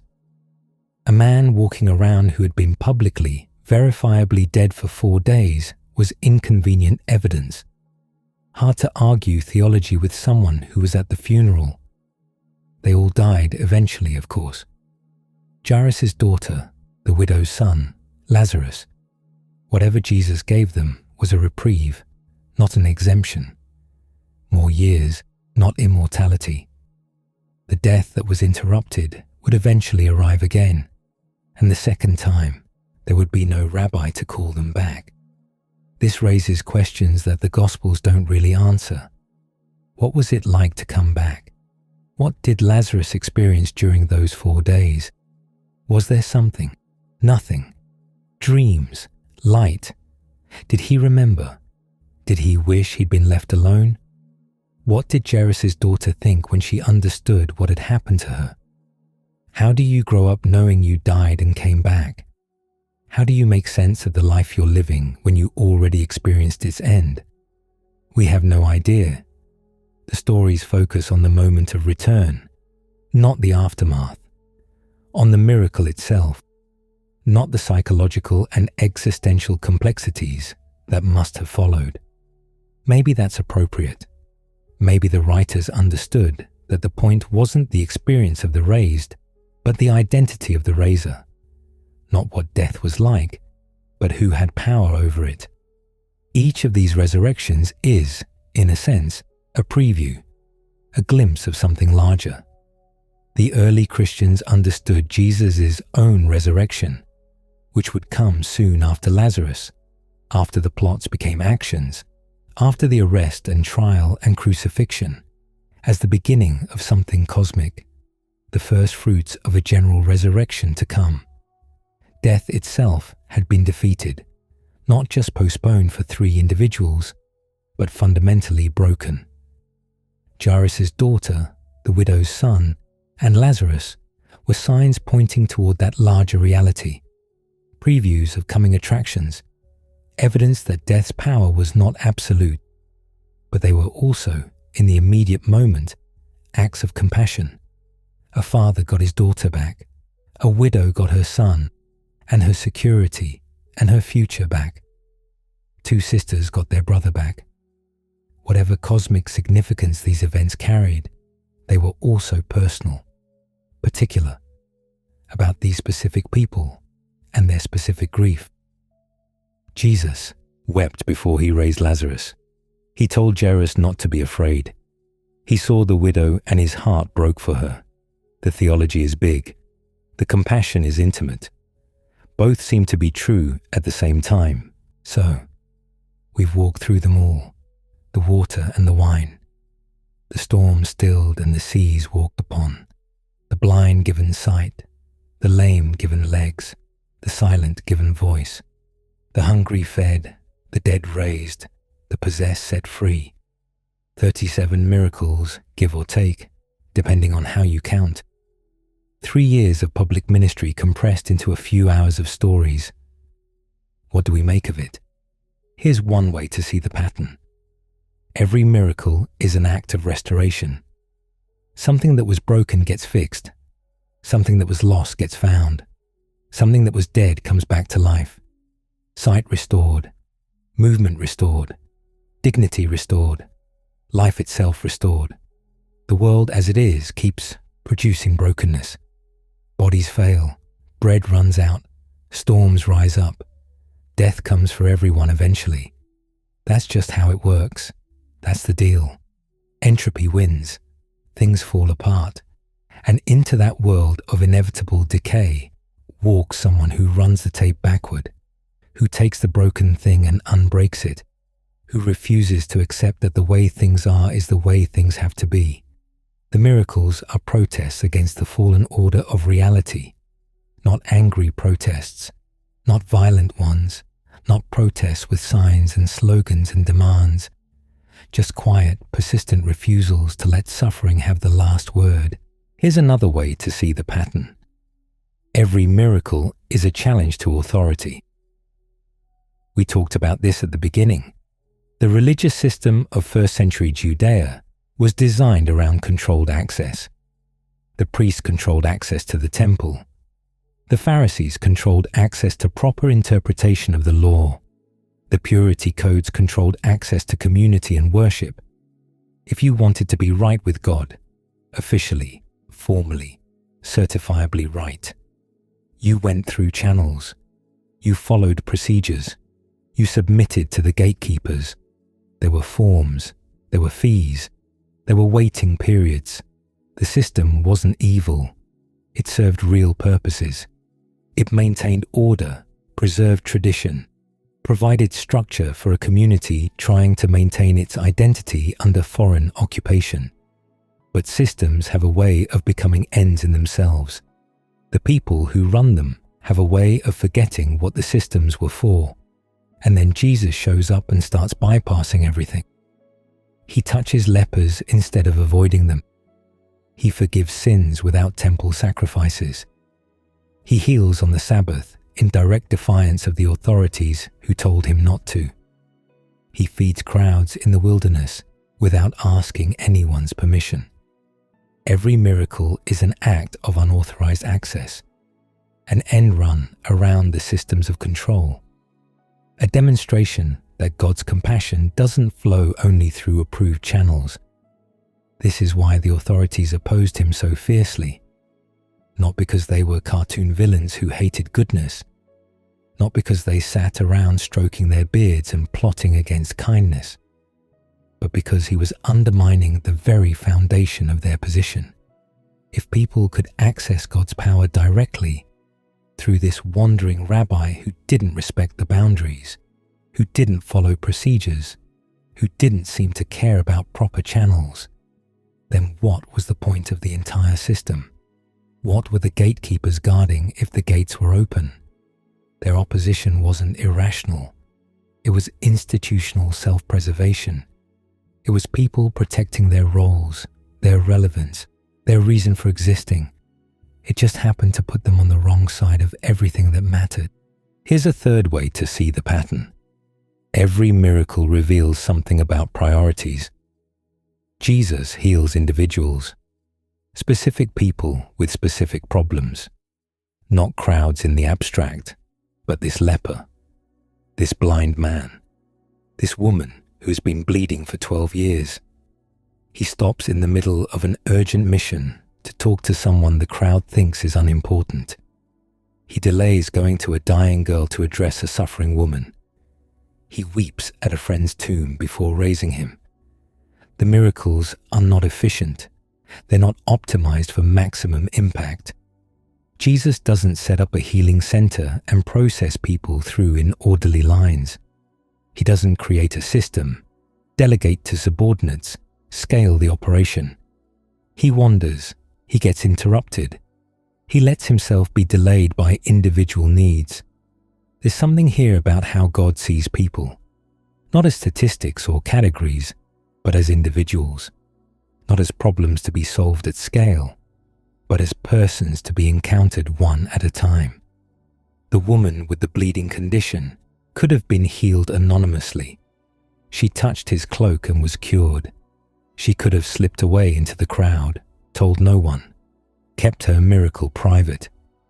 But Jesus stopped, found her, made her tell her story, called her daughter. She wasn't just healed, she was seen. Here's a fourth way to see the pattern. The miracles are invitations. Not everyone who witnessed them responded the same way. Some believed, some doubted, some went away hostile, some went away confused. The Pharisees saw Jesus heal a man's withered hand and started plotting murder. The crowd saw him raise Lazarus, and many believed, but others ran to report him to the authorities. His own hometown saw him and took offense. The miracles don't compel belief. They don't override human freedom. They don't force anyone to draw a particular conclusion. They're more like evidence presented in a case. You can interpret the evidence different ways. You can explain it away if you're determined to. You can accept it and let it change everything. Jesus seems remarkably uninterested in making the miracles undeniable. He tells people not to spread the word. He withdraws when the crowds get too big. He refuses to perform signs on demand for skeptics who want proof. No tricks on command. No demonstrations for the unconvinced. No miracles designed to win arguments. The miracles are offered, not imposed. They're invitations to see something, not arguments that corner you into submission. You can always say no. And here's maybe the deepest pattern. The miracles cost something. Jesus gets tired. He withdraws to rest and is followed by crowds who won't let him sleep. He looks at stubborn hearts and feels anger and grief. He weeps at the tomb of a friend he's about to raise. He heals a woman and feels power go out of him. Something leaves him. Something is spent. The miracles aren't magic tricks performed by someone standing outside the situation, untouched, unaffected, merely waving a hand. They're acts of engagement by someone who enters into the suffering, feels it, lets it affect him, pays something for it, and ultimately, they lead to the cross. Every healing, every exorcism, every resurrection makes the authorities more nervous. Every Sabbath controversy hardens their opposition. Every demonstration of unauthorized power brings the confrontation closer. The miracles aren't separate from the crucifixion. They're part of what causes it. The man who raised Lazarus was killed partly because he raised Lazarus. The power that restored so many lives eventually cost him his own, at least for 3 days. What remains 2,000 years later? The people Jesus healed are long dead. Jairus' daughter, who got up and walked around her room, eventually lay down and didn't get up again. The blind men who received their sight eventually closed their eyes for good. Even Lazarus, who walked out of a tomb after 4 days, walked into another tomb eventually, and that time no one called him back. The miracles weren't permanent solutions to the human condition. They were signs, glimpses, moments when the curtain pulled back and something else became visible. What became visible? Different people would answer differently. A God who cares about bodies, not just souls. A kingdom where the poor are fed and the sick are healed, and the outsiders are welcomed in. A power that runs deeper than Rome, deeper than the temple, deeper than death itself. Or maybe just this, that suffering doesn't have to be the end of the story. That the way things are isn't the way things have to be. That someone, somewhere, has the authority to say to sickness and storms and death itself, not today. The miracles didn't convince everyone. They didn't end all suffering. They didn't prevent Jesus' own death, at least not initially. But they echoed. The early Christians told these stories, wrote them down, passed them on. They must have meant something, these accounts of healings and feedings and resurrections, to communities that were themselves often sick, often hungry, often facing death. The story said, this is who he was. This is what he did. This is what he cared about. Sick people, hungry people, grieving people, outsiders and untouchables, and those the system had written off. He stopped for them. He touched them. He wept with them. He called them back to life. The night is getting late now. The stories have been told. Somewhere, someone is lying in the dark, listening to these words fade into silence, maybe thinking about miracles, maybe thinking about nothing at all, maybe already drifting towards sleep. The world is still broken. Bodies still fail, storms still rise, death still comes. But the stories remain. The pattern remains. The echo of a voice that spoke to wind and waves, and death itself remains. Be still. Don't be afraid. Get up. Come out. And somewhere, in the space between waking and sleep, those words still carry weight, still sound like something true, still feel like the beginning of something rather than the end. Rest now. The stories will be here when you wake.